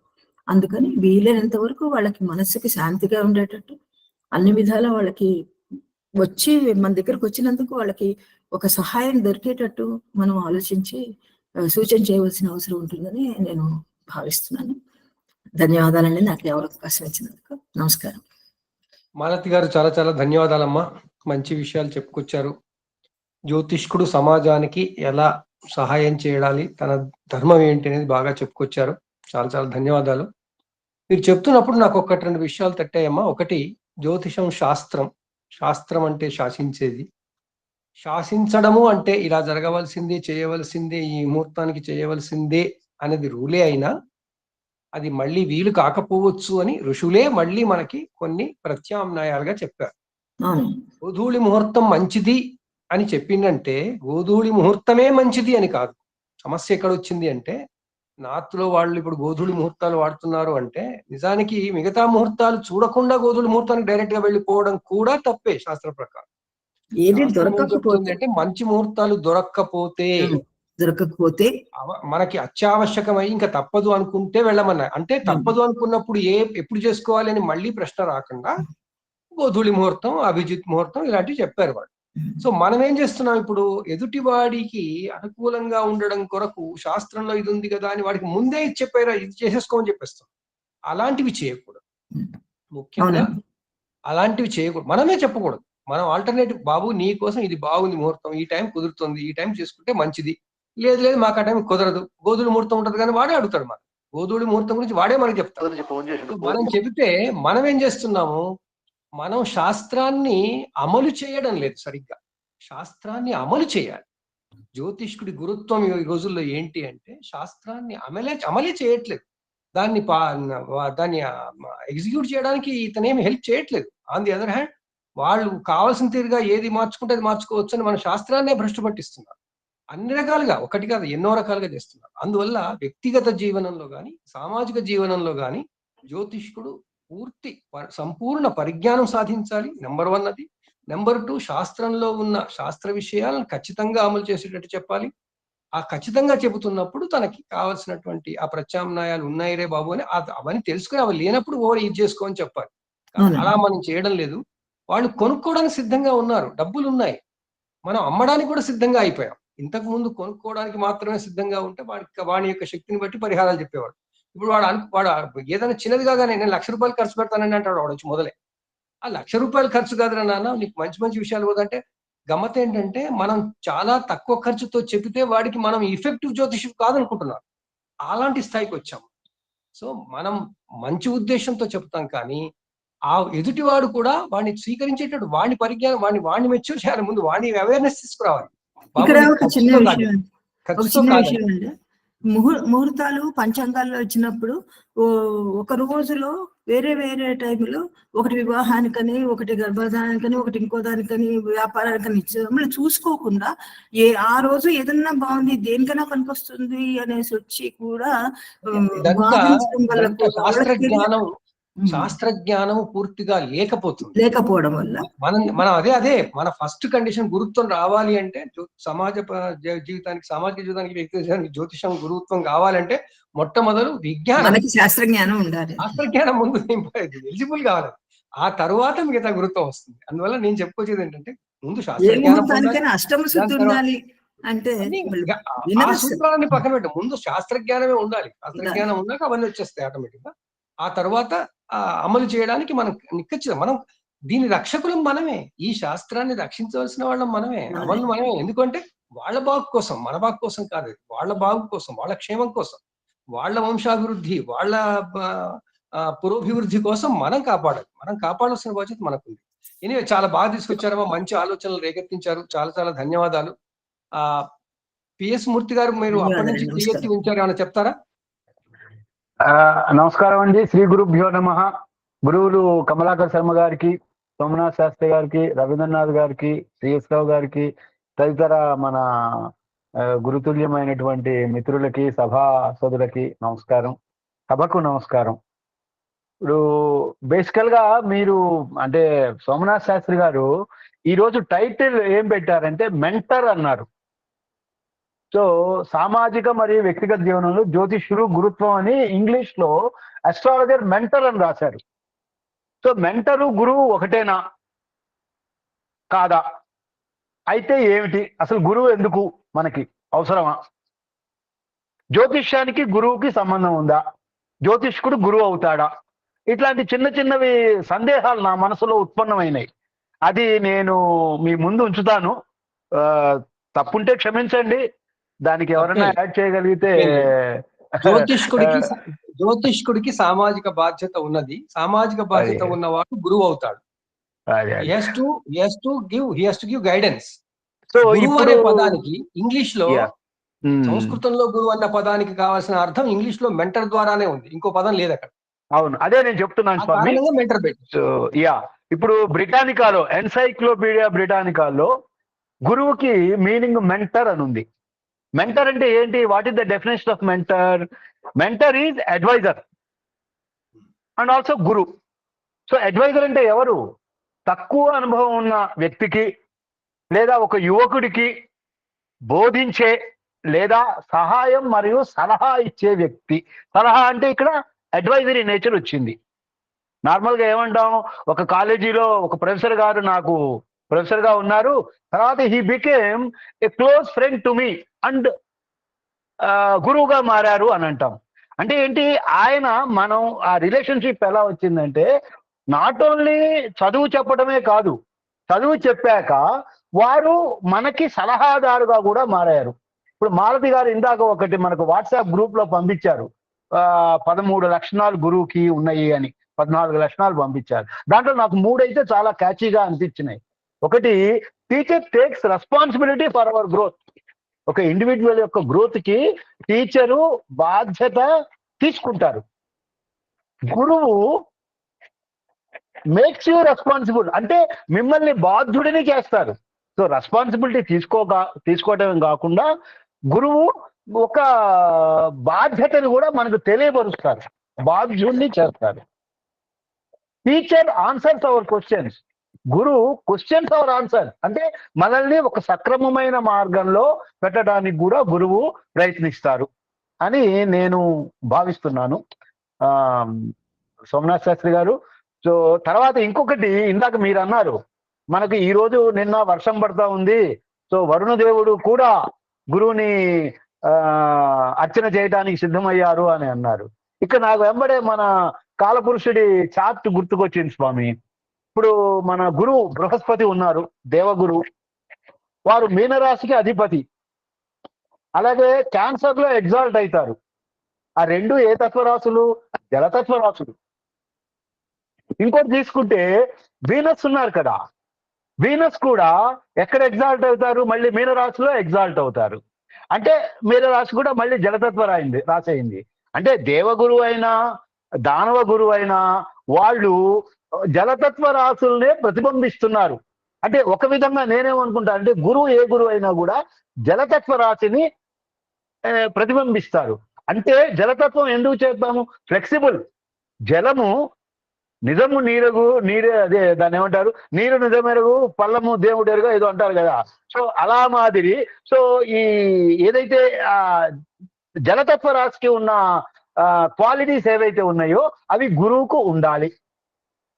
లేకపోతే జ్యోతిష్ శాస్త్రానికి వస్తే సరే మనకు తెలుసు రాశి, స్థిర నక్షత్రాలు, సూర్యుడు, చంద్రుడు, గ్రహాల పరిశీలన, దీని ద్వారా భూ సంబంధమైన మరియు మానవ సంఘటనలను అంచనా వేయటం, వ్యక్తిగత జీవిత గమనాన్ని తెలియజేయటం, అంతే కదండి. మరి జ్యోతిష్కుడు ఎవరు? జ్యోతిష్కుడు అంటే జ్యోతిష్య శాస్త్రాన్ని అధ్యయనం చేయటమే కాకుండా అభ్యసించే వ్యక్తి కూడా, ప్రాక్టీస్ చేసే వ్యక్తి కూడా. ఊరికి ఒకసారి చదివి మర్చిపోవడం కాదు, రెగ్యులర్ గా ప్రాక్టీస్ చేసే వ్యక్తినే మనం జ్యోతిష్కుడు అంటాం. సరే జ్యోతిష్కుడు ఎలా విశ్లేషిస్తాడో అవన్నీ ఇప్పుడు మనకు అనవసరం. కానీ జ్యోతిష్యుడికి ఏం క్వాలిఫికేషన్ ఉండాలని ఒక చిన్న, అంటే మనకు తెలిసిందే, పరాశర మహర్షులు చెప్పారు బృహత్ పరాశర హోరశాస్త్రంలో, గణితేషు ప్రవీణో యా శబ్దశాస్త్రే కృత శ్రమ న్యాయవిత్ బుద్ధిమాన్ దేశాది కాలయోగ్యో జితేంద్రియ ఊహాపోహ పాటు హోర స్కంద శ్రవణ సమ్మత మైత్రేయ సత్యాంతు యాతి తస్య వాక్యం న సమస్య అని చెప్పారు. సరే ఇప్పుడు దీనికి మనం తెలుగులో ఇంగ్లీష్లో కానీ మీనింగ్ తీసుకుంటే స్కిల్డ్ మ్యాథమెటిషియన్ అయి ఉండాలి, చాలా డిప్లొమాటిక్ గా ఉండాలి, ఆర్టిక్యులేట్ ఉండాలా, ఏది మాట్లాడటంలో మితభాష అయి ఉండటమే కాదు, కరెక్ట్ గా మాట్లాడగలిగిన వాస్తవతను, ఇందాక మారుతి గారు చెప్పారు, వాస్తవం చెప్పగలిగిన పరిస్థితిలో ఉండాలి. ఆ టైం దేశకాల దానికి అనుగుణంగా ఉండాలి. ఆ కస్టమ్స్ వాల్యూస్ ని మనం గౌరవించాలి, ఆ ప్రకారంగా వెళ్ళాలి. అంతేగాని దాన్ని ఏమంటారు, కోడ్ ఆఫ్ కాండక్ట్ కానీ, బుక్ ఆఫ్ రూల్ కానీ, స్టాండింగ్ ఇన్స్ట్రక్షన్స్ లో ఎలా ఉందో అలా పోవటమే కాదు, స్టాండర్డ్ ఆపరేటింగ్ ప్రొసీజర్ ఫాలో అవడం కాదు అని ఒక ఉద్దేశం. ఎందుకంటే జ్యోతిష్కుడు ఒక అనేకమైనటువంటి సానుకూల మార్పులను తీసుకురాగలడు. యాజ్ ఎ మెంటర్, నేను గురువు అంటాలా, యాజ్ ఎ మెంటర్ కాదన్నట్టు, యాజ్ ఎ మెంటర్ గా he can bring, because he advises us, he prevails on us, he makes us. So దానివల్ల ఏంటి, ప్రతికూల శక్తుల్ని ఆయన రక్షిస్తారు యాజ్ ఎ మెంటర్. ముఖ్యమైన జీవిత నిర్ణయాల్లో ఆయన డెసిషన్ తీసుకోవాల్సి ఉంటుంది, చెప్పవలసి ఉంటుంది, స్పష్టత ఇవ్వాల్సి వస్తుంది. Basing on that individual decision తీసుకుంటే అది కరెక్ట్ మార్గదర్శనం అవుతుంది, మంచి ఫలితాలు, శుభ ఫలితాలు కూడా ఇస్తుంది. అలాగే మనం ఎదుర్కొనే పాసిబుల్ ప్రమాదాల నుంచి కూడా మనల్ని వారు గురువుగా, మెంటర్గా మనకు రక్షిస్తూ ఎప్పుడెప్పుడు అవసరమైతే అప్పుడప్పుడు సూచనలు చేస్తుంటారు. సో ఇవన్నీ ఒక రకంగా ఉంటే ఇప్పటి గురువులు అంటే లాట్ ఆఫ్ కాంట్రడిక్షన్ మనము యూట్యూబ్ ఛానల్స్ లో చూస్తూనే ఉన్నాము. పెద్ద వారి ఈ జ్యోతిష్యం ఎందుకు, అసలు జ్యోతిష్యంలో చెప్పిన ఇందాక మారుతి గారు అన్నట్టు ఈ పరిహారాలన్నీ ఉన్నాయా, ఇవి మనము ప్రజల్ని ఎక్స్ప్లాయిట్ చేయడానికే మనమంటే జ్యోతిష్కులు వాడుతున్నారు, దానివల్ల అసలు జ్యోతిష్య విజ్ఞానమే ఇది కాదు, సరికాదు అన్న భావనలు కూడా మనకు వస్తున్నాయి. సరే పరిహారాలంటే మనకు తెలుసు, గ్రహశాంతి, జెమ్ స్టోన్స్, నారాయణ గారు మంచి ఇన్ఫర్మేషన్ ఇచ్చారు, జెమ్ స్టోన్స్ మీద ఈ రోజు పంపించారు. అలాగే మాల ధారణ, రుద్రాక్షమాల అంటాం. నేను కాశీలో ఉన్నప్పుడు చూశాను స్వామి, ఏకముఖి నుంచి ఏకవింశతి ముఖి దాకా ఉంది. నార్మల్ గా నాకు తెలిసిన ఏదో 2-3 పంచముఖి ఏదో అనుకుంటాం, కానీ ఏకముఖి, ద్విముఖి, పంచముఖి 21 ముఖాలు ఉన్నాయి స్వామి. ఇప్పుడు కొందరు సజెస్ట్ చేస్తున్నారు అక్కడ ఏకవింశతి రుద్రాక్షమాల ధరించండి అని. దాని కాస్ట్ స్వామి 28,56,000. సో అంటే శాస్త్రి గారు చెప్పినట్టు అందరూ అట్లాంటివే ప్రిఫర్ చేస్తున్నారు ఇప్పుడు. అది చెప్తేనే వాడు మంచి జమాలజిస్టో మంచి జ్యోతిష్కుడు అయి ఉంటాడు అని. సో అది ఎలాంటిది, అవసరమా కాదా అన్నది మనము మనిషి యొక్క స్టేటస్ ని బట్టి, స్థితిగతుల్ని బట్టి కాకుండా మన మనసుకు మంచిదని చూసి సంఘానికి అది మంచిది అనుకున్నది మనం చెప్తే బాగుంటుంది.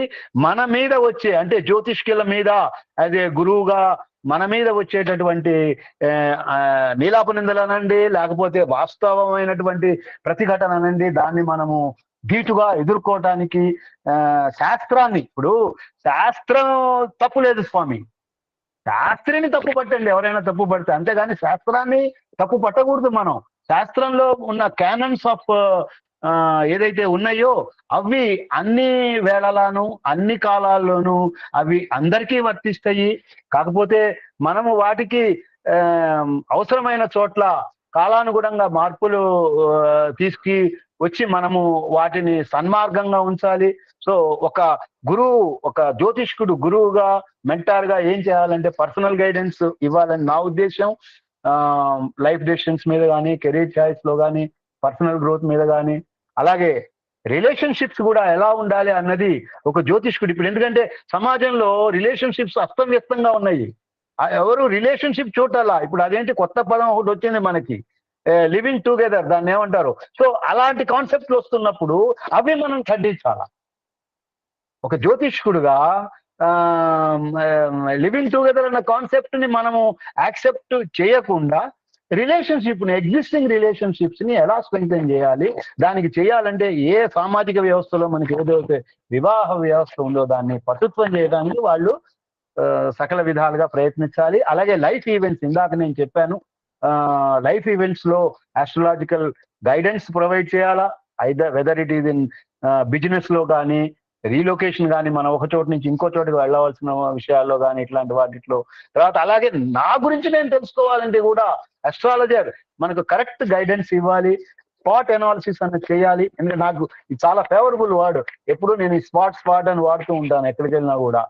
స్పాట్ అంటే strength, weakness, threats and opportunities. So మన ఇన్నర్ స్ట్రెంగ్త్ ఏమున్నాయి, ఇప్పుడు మన స్ట్రెంగ్త్, మనకు ఒక డార్క్ ఏరియా ఉంది, మనం అది గమనించాం, మనలో ఉన్న లోపాలని మనం గమనించాం, ఎదుటి వారి లోపాలని వ్యక్తీకరించడానికి శతవిధాలుగా ప్రయత్నిస్తాము ప్రతిసారిను.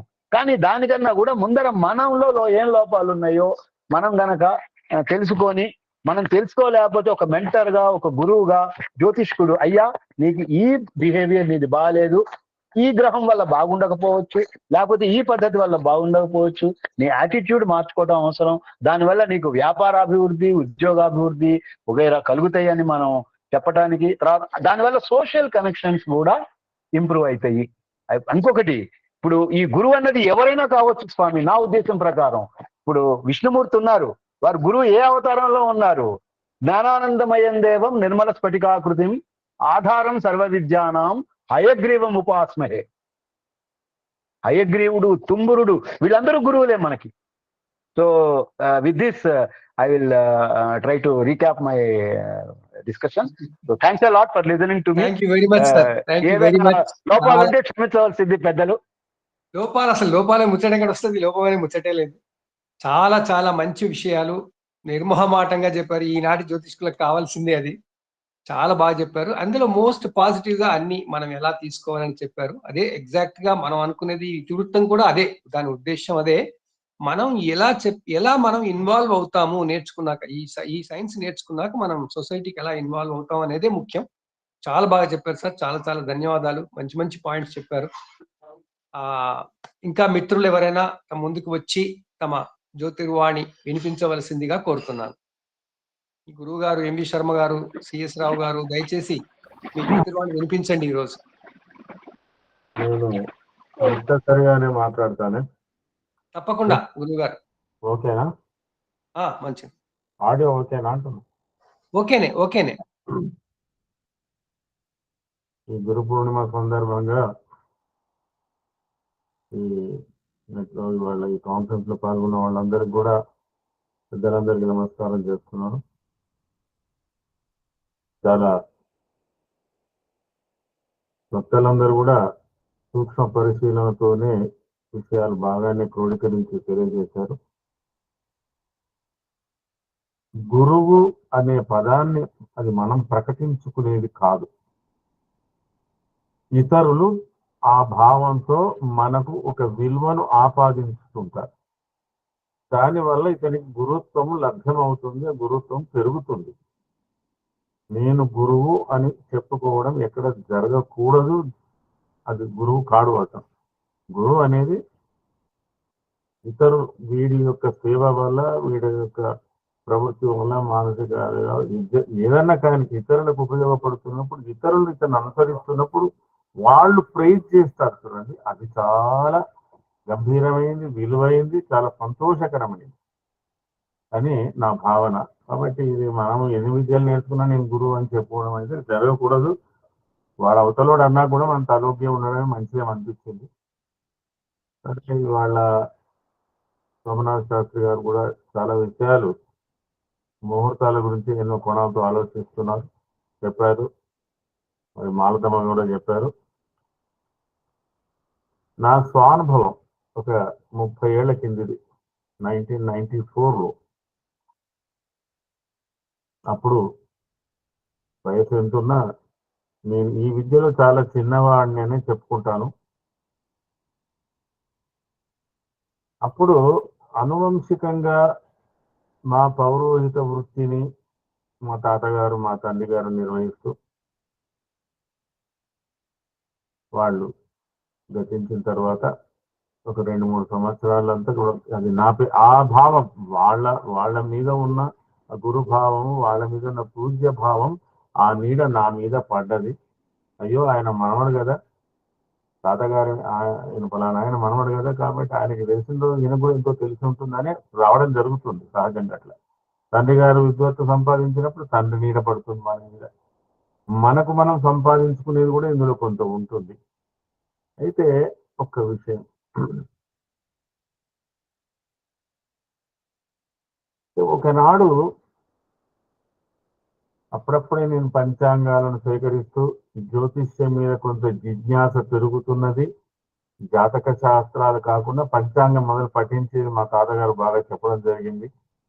పంచగరాయుధాలు, ముహూర్తాలు అవి జరుగుతుంటాయి. అయితే ఆకస్మికంగా ఒక 2 వర్గాలు, అంటే పిల్లవాళ్ళ వర్గం, పిల్లవాళ్ళు ఇద్దరు, అయ్యగారు మాకు అయినంత తొందరలో ముహూర్తం కావాలి, మేము చాలా ఆలస్యం చేసేటట్లేదు, సరే అందరూ ఒప్పుకొనేసాం, ఇక్కడ మేము ఇద్దరం వచ్చాం, మీ ముందు పిల్ల వర్గం ఉన్నారు, పిల్లగాడి వర్గం ఉన్నారు, ఈ పెద్దలు ఉన్నారు, ఆ పెద్దలు ఉన్నారు. ఇది అర్ధరాత్రి అండి, అంటే రాత్రి 8-9 గంటలకు వచ్చి వాళ్ళు నాకు హడావుడి చేసి మీరు ముహూర్తం పెట్టండి, మాకు తొందరగా కావాలి.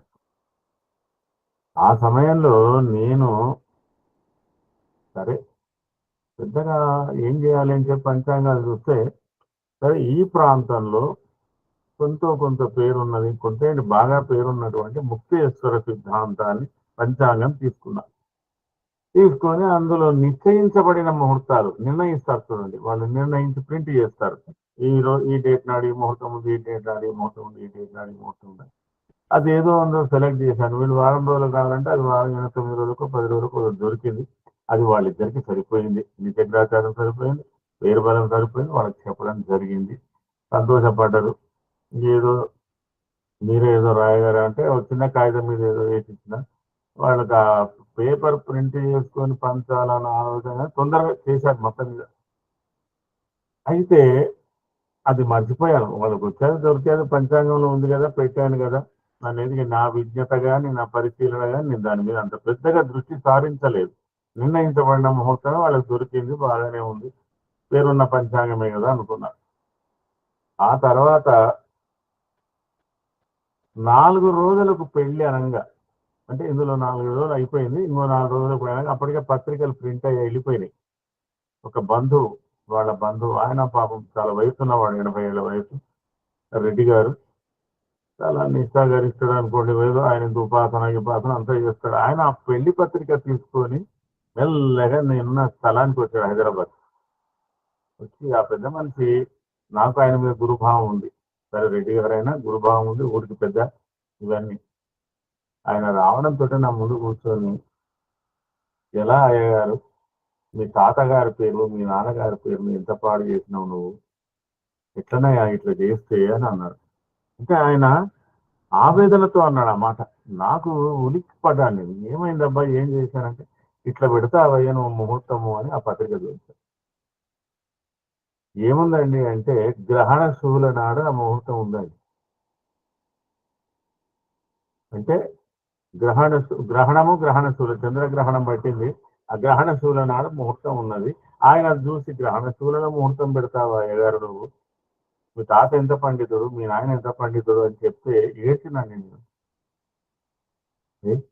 అందులో ఉంది అని చెప్పి నేను ఆయనతో వాదించలేను. మరి మంచి చెడ్డ విచక్షణ జ్ఞానం నాకు ఉండాలనా, నేను తెలుసుకోవాలనా, అది నా శాస్త్ర పరిధిలో నాకు సమ్మతం కావాలనా? అయ్యో అందులో ఉంది నేను పెట్టాను అన్ని అంటే ఏంటండి, సరే సమస్య సమసిపోతుందేమో కానీ నా మనసు అంగీకరించలేదు. అయ్యా తొందరపడ్డాను, తెలుసో తెలియక ఏం కాదు, ఇక్కడ ఈ ముహూర్తం నిర్ణయించబడ్డదని చెప్పి నేను నిర్ణయించడం జరిగింది. నిజమే, ఇది గ్రహణ శూల ఉంది, నేను ఏం చేయాలి అనే భావనతో ఆయన వెళ్ళిపోయిన తర్వాత, ఆయన అని వెళ్ళిపోయాడు, ఏడ్చాను నేను బాగా.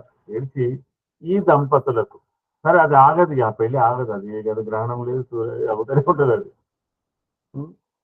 ఎట్లా అని చెప్పి అనుకోనండి, 5 రోజులు టైం ఉంది ఆ పెళ్లికి. ఆయన నన్ను పలకరించిపోయి చెప్పిన హెచ్చరించిపోయినప్పుడు రోజు ఒక సహస్ర గాయత్రి ఆ దంపతులు క్షేమంగా ఉండాలని చెప్పి నేను గాయత్రి జపం చేసి నా మనస్సు ప్రశాంతం చేసుకొని, నా వల్ల జరిగిన పొరపాటు వాళ్ళకు భీకరంగా ఏది కూడా జరగకూడదు, వాళ్ళు క్షేమంగా ఉండాలని కోరుకుంటూ, ఇక ఎప్పుడైనా నా మనసుకు నచ్చితే, ఏదో పుస్తకంలో ఉంది పంచాంగంలో ఉంది అనేది కాదు, ఇప్పటికీ నేను ఏం చేస్తానంటే, నేను పరిపరి విధాల ఆలోచన చేసి ఈవెన్ దో ప్రిస్క్రైబ్ ముహూర్తాలు అయినా కానీ నా పరిధిలో నా పరిజ్ఞానంలో అది అనుకూలం ఉంటే చెప్పడం జరుగుతుంది. లేకపోతే నాకు తెలియదయా ఇంకెవరన్నా అడుగుదామని అనిపిస్తుంది. ఎందుకంటే అంత బాధపడ్డానండి ముహూర్తం యొక్క నిర్ణయంలో. అంటే అనుభవం అది, ఇక్కడ నాకు సామాజిక బాధ్యత కూడా ఉంది కదా. నా వ్యక్తిగతంగా నా తల్లిదండ్రులు, వాళ్ళకు గౌరవం వంశానికి గౌరవ మర్యాదలే కాదు, నా వ్యక్తిత్వానికి ఉంది, సామాజిక బాధ్యత ఉంది. మరి ఇవన్నీ సరే, అక్కడ ఏం జరిగిందంటే, అది ఏం పొరపాటు జరిగిందో నేను ఆ పంచాంగాన్ని నిందించడం లేదు, కానీ జరిగింది, ఏదో జరిగింది. మరి అట్లా నా చేతికి చెప్పబడ్డది, రాయబడ్డది. ఇప్పటికి నేను ఏ ముహూర్తాలైనా ఏ విషయాలైనా నా పరిశీలనలో నా మనస్సు అది ఒప్పుకోకుంటే నేను ఏ ప్రిడిక్షన్ ఇవ్వను, ఎవరికి ఏది చెప్పను. కాకపోతే అయ్యా నాకు దీంట్లో తెలియదు అని చెప్పుకుంటే నాకు వచ్చిన నష్టం ఏం లేదనుకుంటా. కానీ మనసు తృప్తిగా ఉండాలి. మన మూలకంగా ఇతరులకు తెలిసి తెలియని పరిజ్ఞానంతో హాని జరగకూడదు. తర్వాత ఏదైనా వాడికి, ఇప్పుడు డాక్టర్ వాడు విషం ఇచ్చినా కానీ పోయాను హాయిగా బతకపో అంటే వాడు నమ్మకంతో వాడు నేను తిన్నది విషమా అమృతమా అని వాడు ఆలోచించాడు.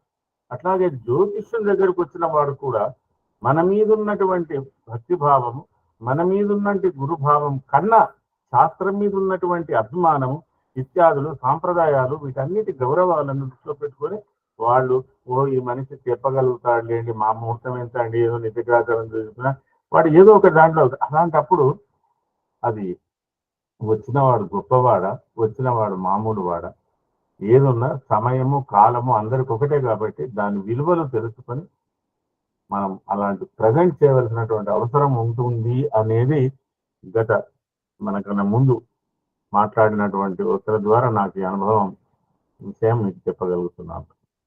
ధన్యవాదాలు. గురుగారు శతకోటి ధన్యవాదాలు.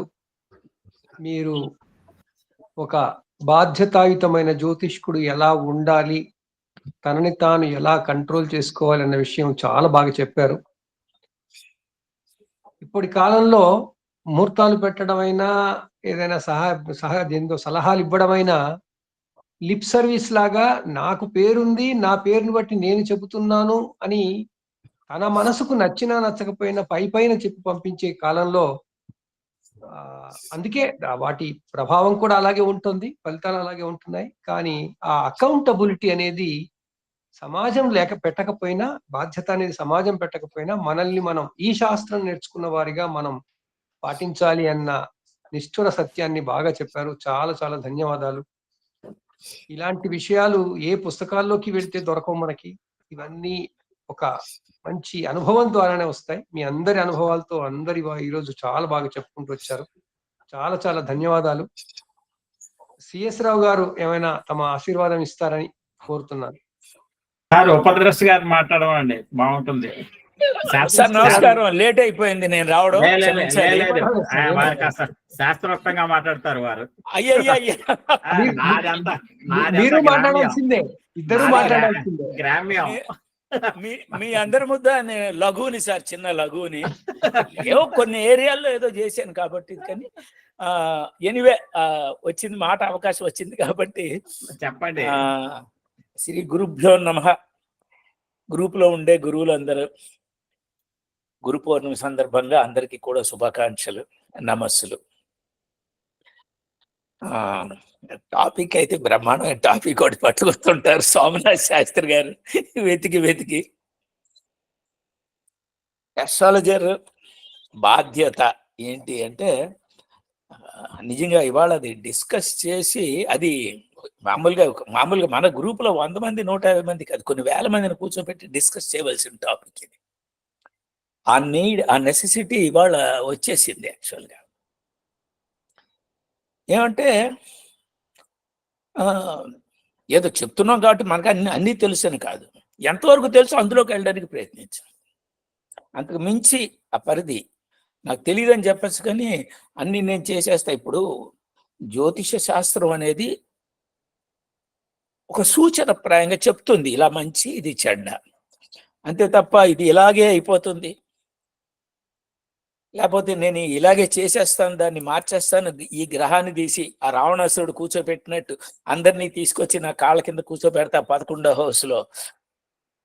ఇది ఇలాంటి ట్రెండ్ ఎక్కువైపోతుంది. ఇది సమాజానికి మంచిది కాదు, సమాజానికి లాస్ వస్తుంది. చాలా మంది నష్టపోతున్నారండి.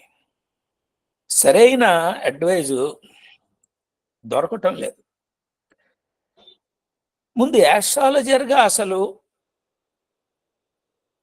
సమాజంలోకి మనం వెళ్తున్నాము అంటే, నేను యాస్ట్రాలజర్ని, నేను మీ తాలూకు భవిష్యత్తు చూసి నేను మీ జాతకం చెప్తాను అంటే, ముందు మనం చాలా విషయాల్లో నిష్ణాతులం కావాలి. మొట్టమొదట కనీసం బేసిక్ నాలెడ్జ్. ఇప్పుడు బృహత్ సంహితలో వరాహమిహిరుడు లక్షణాలు చెప్పాడు, జ్యోతిష్కుండవలసిన లక్షణాలు అన్ని కూడా చెప్పారు ఆయన. ఎన్నో లక్షణాలు. ట్రూత్ఫుల్, ఆయన నిజమే చెప్పేవాడు ఉండాలి. ఏదో ఊరికి ఏదో భేషజానికి గొప్పలు చెప్పుకొని ఇంకేదో చేసి ఇలా టైప్ ఉండకూడదు అంటున్నాడు. జలసి అనేదే ఉండకూడదు.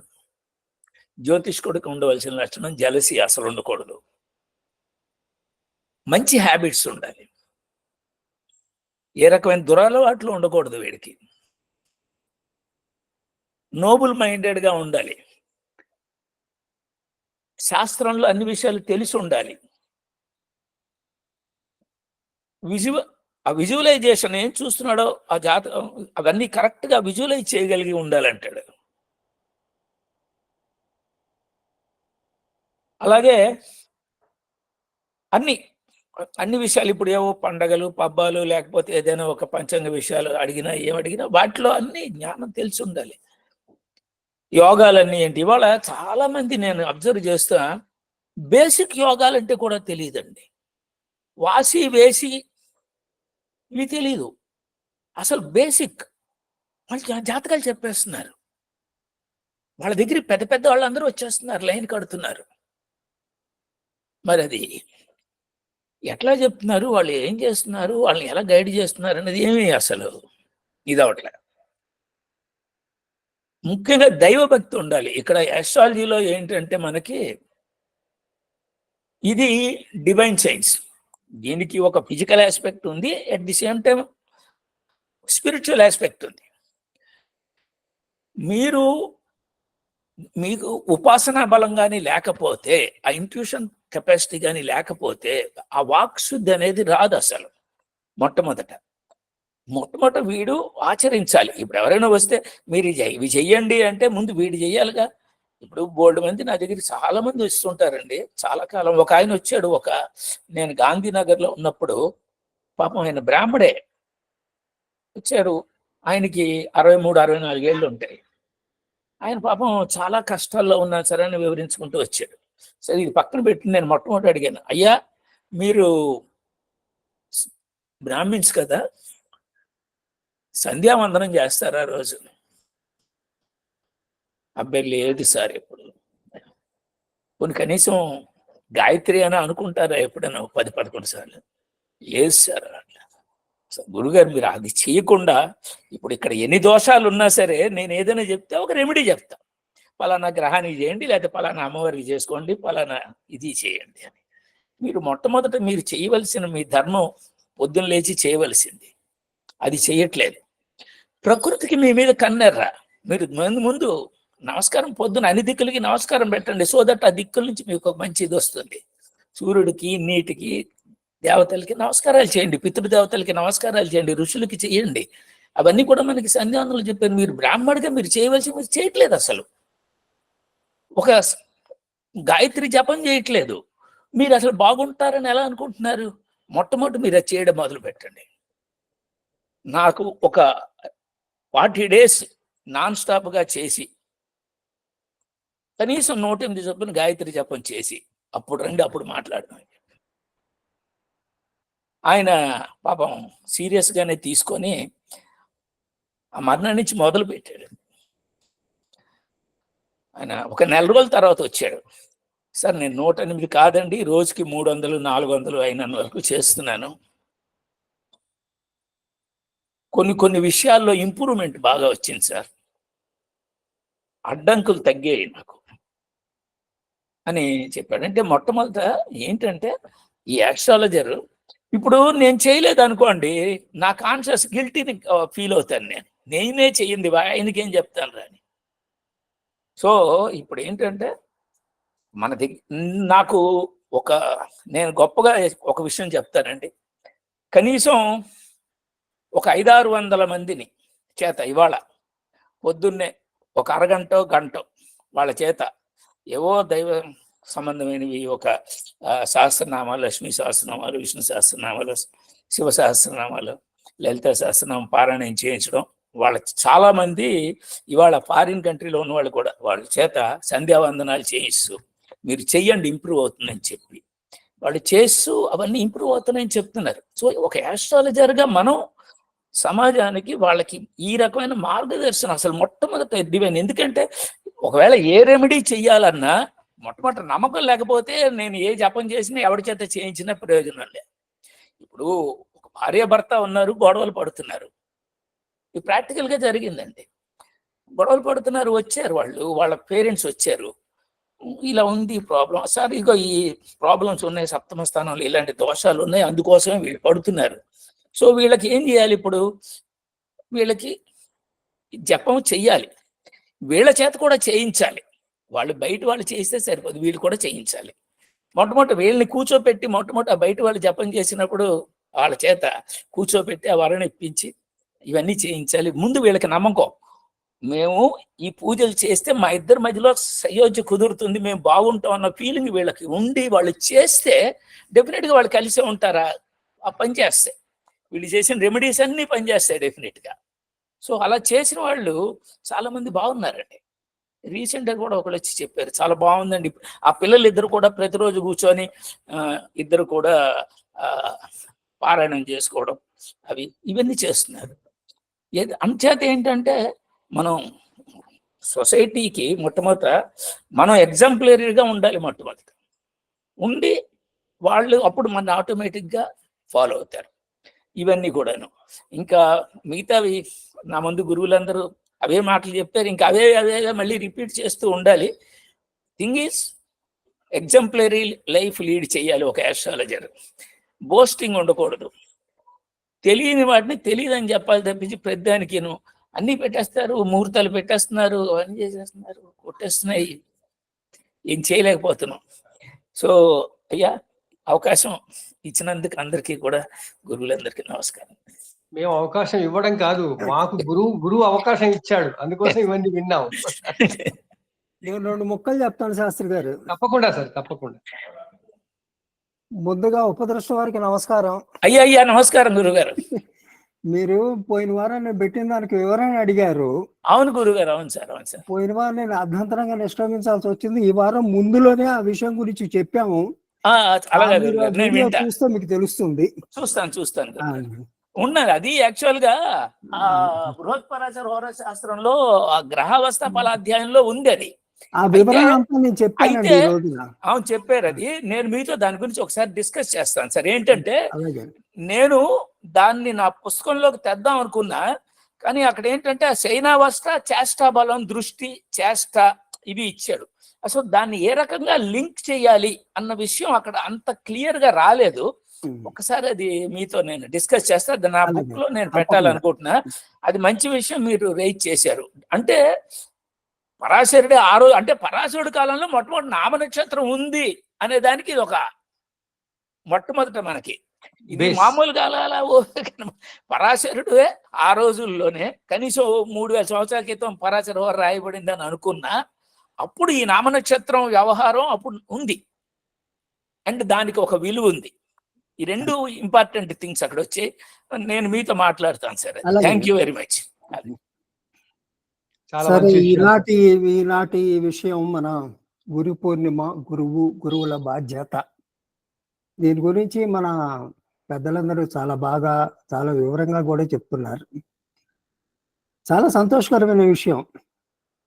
నిజానికి ఈ జ్యోతిర్వాణి ద్వారా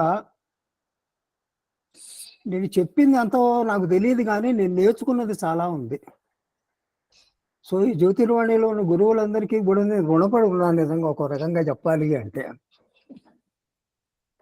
ఇందాక పిఎస్ మూర్తి గారు మన గురువుల గురించి మాట్లాడారు, చాలా వివరంగా చెప్పారు, బాగుంది. అయితే మనకి చదువు చెప్పిన ప్రతి ఒక్కరిని గురువు గారు అని చెప్పి మనం ఉదహరిస్తూ ఉంటాం, కానీ మన చదువు చెప్పేవాళ్ళు, జ్ఞాన వితరణ చేసేవాళ్ళు రకాలు ఉన్నారు. అధ్యాపకులు, ఉపాధ్యాయులు, ఆచార్యులు, పండితులు, చివరికి గురువు. అందరికన్నా పైన ఉంటారు గురువు. అధ్యాపకుడు ఊరికి బేసిక్ నాలెడ్జ్, మనం ప్రాథమిక విద్య మనం నేర్చుకున్న బేసిక్ నాలెడ్జ్ మాత్రమే ఆలు నేర్పుతారు, పదాలు నేర్పుతారు, అది ఏమిటో చెప్తారు, ఇదేమిటో చెప్తారు, వాళ్ళని అధ్యాపకులు అన్నాం. ఆ తర్వాత మన హై స్కూల్ దగ్గరికి వచ్చేసి ఉపాధ్యాయులు వస్తారు మనకి. ఆ ఉపాధ్యాయులు మనకు ఒక్కొక్క విషయాన్ని బోధిస్తూ దాన్ని సరిగ్గా అర్థం చేసుకోవటానికి అవసరమైన సహకారం కూడా అందిస్తారు. ఆ తర్వాత వస్తే కాలేజీకి వస్తాం, కాలేజీకి లెక్చరర్, యూనివర్సిటీకి వెళ్తే ఇక్కడ ఆచార్యులు ఉంటారు. మనం నేర్చుకుంటున్న వాటిని పాలిష్ పెడుతూ ఉంటారు అనమాట. వాటిని మన స్కిల్ డెవలప్మెంట్, ఫర్దర్ డెవలప్మెంట్, ఒక విషయాన్ని అర్థం చేసుకొని ఫర్దర్ డెవలప్మెంట్ చేసుకొని కావాల్సిన స్కిల్స్ అవి ఆచార్యుల వద్ద నుంచి మన శిష్యులకు వస్తాయి. ఆ పైన పండితులు డీప్ ఇన్సైట్ ఏ సబ్జెక్ట్ వెరీ డీప్ గా దానిలో ఏమిటి ఆ సబ్జెక్ట్ అసలు ఎందుకున్నది అనే దాని దగ్గర నుంచి మొదలవుతుంది. అక్కడ గురువు గారు వస్తారనమాట. అసలు ఈ విషయమే ఎందుకున్నది అనేది తెలియాలి అంటే గురువు గారు చెప్పాల్సిందే. ఆ విషయం ఏమిటి అనేది కింద వాళ్ళు చెప్తారు, కానీ ఆ విషయం ఎందుకుందో అసలు మన జీవితంలో లేదు చెప్పండి, గురువు గారు చెప్పాల్సిందే. ఈ రకమైన తేడాలు ఉన్నాయి. ఇప్పుడు మన ఇందాక గురుతో ముఖ అని మాట వచ్చింది మనకి. ఏ విషయమైనా సరే, జ్యోతిషమే కాదు, ఏ సబ్జెక్ట్ అయినా కానీ గురువుతో ముఖ, గురువు దగ్గరే నేర్చుకోవాలి, గురువు గారి సాన్నిధ్యంలో నేర్చుకోవాలి, గురువు గారు చెప్తే వినాలి, నేర్చుకోవాలి అని. ఎందుకయ్యా అంటే వాళ్ళు పెద్దలు, వాడు చాలా అన్ని విషయాలు బాగా తెలిసిన వాళ్ళు, ఏది ఏమిటి అనేది మనకు సులభ శైలిలో అర్థమయ్యేట్టుగా శిష్యులకి చెప్పి వాళ్ళు అభివృద్ధి చెందటానికి, జ్ఞానం అభివృద్ధి చెందటానికి వాళ్ళు ఉపయోగపడతారు అని. గురువు లేకపోతే ఎలా నేర్చుకోవటం అనే క్వశ్చన్ వస్తుంది. గురువు లేకపోతే ఎందుకు ఉంటుంది? నీకు కావాలనుకుంటే గురువు దొరుకుతారు, అది నిజమే, దొరకాలి. నా అనుభవం, నా పర్సనల్ అనుభవం ఏంటంటే, నా దురదృష్టం నా గురువు దొరకలేదు. జ్యోతిషం నేర్చుకోవడానికి నా గురువు దొరకలేదు. ఎందుకంటే నేను కొంచెం ఎక్కువ ఆలోచిస్తాను, ఏదో ఒకటి అడుగుతూ ఉంటాను. ముందు నేను చేర్చిన గురువు గారు నీకు చెప్పడం నా వల్ల కాదు, పో అన్నాడు ఆయన. ఆయన కాదని ఇంకొక ఆయన దగ్గరికి వెళ్ళి ఆయన 4 రోజులు వెళ్ళిపోయారు. దాని తర్వాత ఏమో నీకు జ్యోతిషం రాదు, నీకు పనికిరాని బుర్ర ఉంది, నీ దగ్గర పో అన్నాడు ఆయన. వదిలేసా. మళ్ళీ ఇంకొక ఆయన దగ్గరికి వెళ్ళా, వెళ్ళి నేర్చుకుంటానంటే 2 రోజులు అయిన తర్వాత నీ జాతకం తీసుకురా అన్నాడు ఆయన. సరే పట్టుకెళ్ళాను. పట్టుకెళ్ళి అయ్యా ఇంతకుముందు ఇది ఇలా అయిందండి 2 సార్లు, మీరు నన్ను పొమ్మనొద్దని నేను. అంటే ఆ గురువు గారు నా జాతకం చూసి, ఒరే నేను నీకు ఏమి చెప్పను రా, మిగతా శిష్యులకి చెప్తూ ఉంటాను, నువ్వు వింటూ ఉండు, నన్నేం అడగద్దు అన్నాడు ఆయన. ఆయన ఎందుకన్నారో నాకు తెలియదు. మిగతా వాళ్ళు చెప్తే నువ్వు వింటూ ఉండు, నేర్చుకో, నువ్వు నన్నేం అడగద్దు, నీకు ప్రత్యేకం ఏం చెప్పను అన్నాడు ఆయన. అలా కొంతకాలం వెళ్ళా. నాకేమో సందేహాలు వస్తున్నాయి, అడగడానికి లేదు. ఆయన ముందే కండిషన్ పెట్టారు నాకు. అయిపోయింది. ఇక ఆ తర్వాత వేరే ఇంకా గురువు కోసం ఏం ప్రయత్నం చేయలేదు. మరి ఆ పైవాడ విధాత కలిపేనండి ఇది. నా చిన్నతనం గురించి కూడా నేను విఘ్నేశ్వర వారికి పరమ భక్తుడిని, మనసా వాచ కర్మణ ఆయన్ని నమ్ముకున్న వాడిని. ఆయనే నమ్ముకొని ఏ జ్యోతిష్యం ఆ పుస్తకాలు ఈ పుస్తకాలు బట్టుకు నేర్చుకోవడం మొదలుపెట్టి ఇన్ని సంవత్సరాలు అయిపోయిన తర్వాత, ఎంతో కాలం అయిపోయింది, నాకు 50 ఏళ్ళు దాటిపోయిన తర్వాత ఏదో ఒక మాట ఇచ్చి, ఏ గురువుగారు మీరు బాగా చెప్తారండి, మీరు ఎవరి దగ్గర నేర్చుకున్నారు అన్నాడు ఒక ఆయన. నా గురువే లేరండి అన్నాను నేను. అదేమిటండి అంటే, ఇదిగో ఇలా అయిందన్న. ఏమి జాతకం ఇవ్వండి అన్నాడు ఆయన. చూశాడు, చూసి శిష్యుల వారికి ఎవరు చెప్పగలరు అన్నాడు ఆయన. దండం పెట్టాను, కాళ్ళ మీద పడిపోయి, అయ్యా నేను చాలా చిన్నవాడిని, అంత మాట అంటారు ఏమిటన్నాను నేను. నేను చెప్పదలుచుకుంది ఏంటంటే, ఇక్కడ నా గురించి నేను చెప్పుకోవడం కాదండి, చెప్పదలుచుకుంది ఏంటంటే, గురువు అనేవాడు శిష్యుడికం చేయటానికి దగ్గరకు వచ్చిన వాళ్ళు ఎవరినైనా సరే పరుష పదాలు ఉపయోగించకూడదు శిష్యుల మీద. వాటి ప్రభావం శిష్యుడు, నాకు ఇప్పటికీ నా మనసులో బాధగా ఉంటుందండి. నీకు జ్యోతిషం రాదు పొమ్మన్నాడు ఆయనని, ఇప్పటికీ బాధగా ఉంటుంది నాకు. గురువు శిష్యుని ఆశీర్వదించాలి. ఆ శిష్యుడికి నేర్చుకోగలిగినంత జ్ఞానం వాడికి లేకపోతే వాడికి చెప్పే విధానం వేరుగా ఉంటుంది. అదే విషయం వాడికి నచ్చ చెప్పే విధానం వేరుగా ఉంటుంది. ఎన్నడూ పరుష పదాలు వాడకూడదు. ఇవాళ ఇంత నేర్చుకుని ఇంత పెద్ద అయిన తర్వాత ఈ సమూహంలో ఇంతమంది పెద్దలతో మాట్లాడుతున్నప్పుడు, ఆ రోజున ఆ మాట అన్నాడే నన్ను ఆయన జ్యోతిష్యం వచ్చా అని చెప్పి నాకు ఇప్పుడు అనిపిస్తుంది. ఆయనకు వచ్చా రాదా అనేది ప్రశ్న కాదండి, ఆయనకు వచ్చింది ఏదో ఆయన చేసుకుంటున్నారు.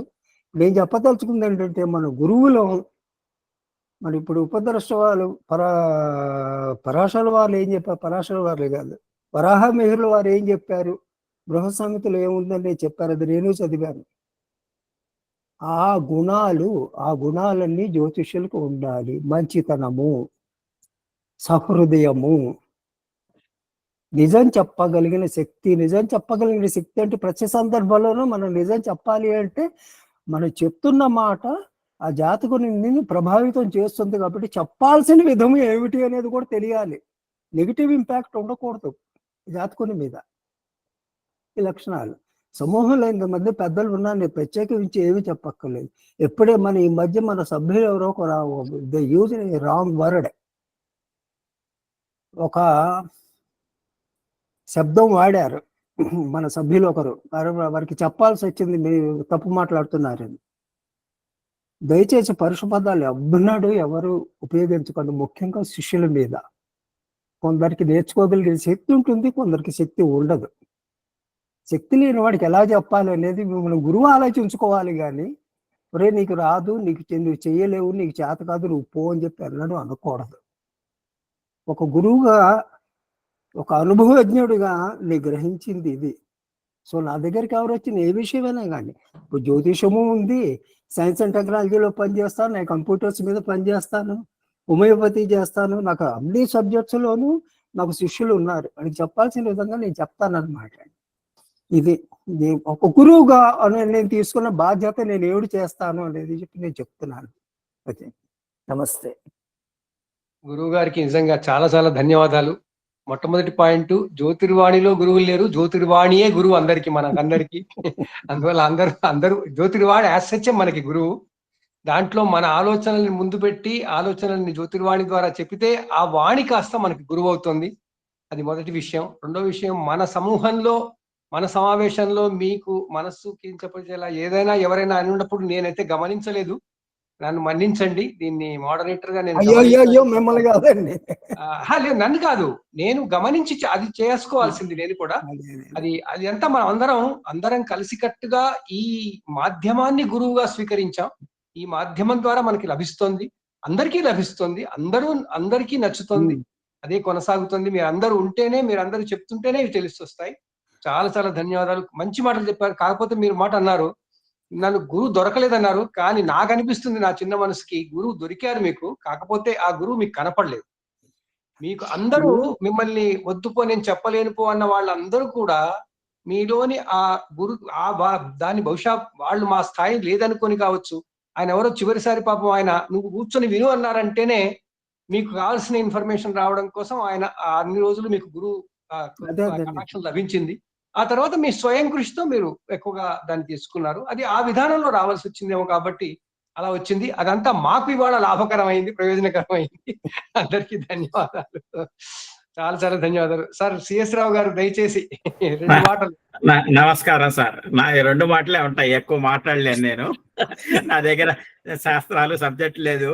ఒకటి, గురువు అంటే నాకు భయం. నన్ను ఎవరన్నా గురువు అని పిలిస్తే నాకు భయం. వద్దు బాబు పిలవద్దంట. ఎందుకంటే చాలా బాధ్యతలు ఉంటాయి. ఆ బాధ్యతలు నెరవేర్చడం చాలా బాధ్యత, బరువు అయిపోతుంది. First point. రెండోది, జ్యోతిషుడు అంటే భయం నాకు. నన్ను జ్యోతిషుడు అవద్దంట.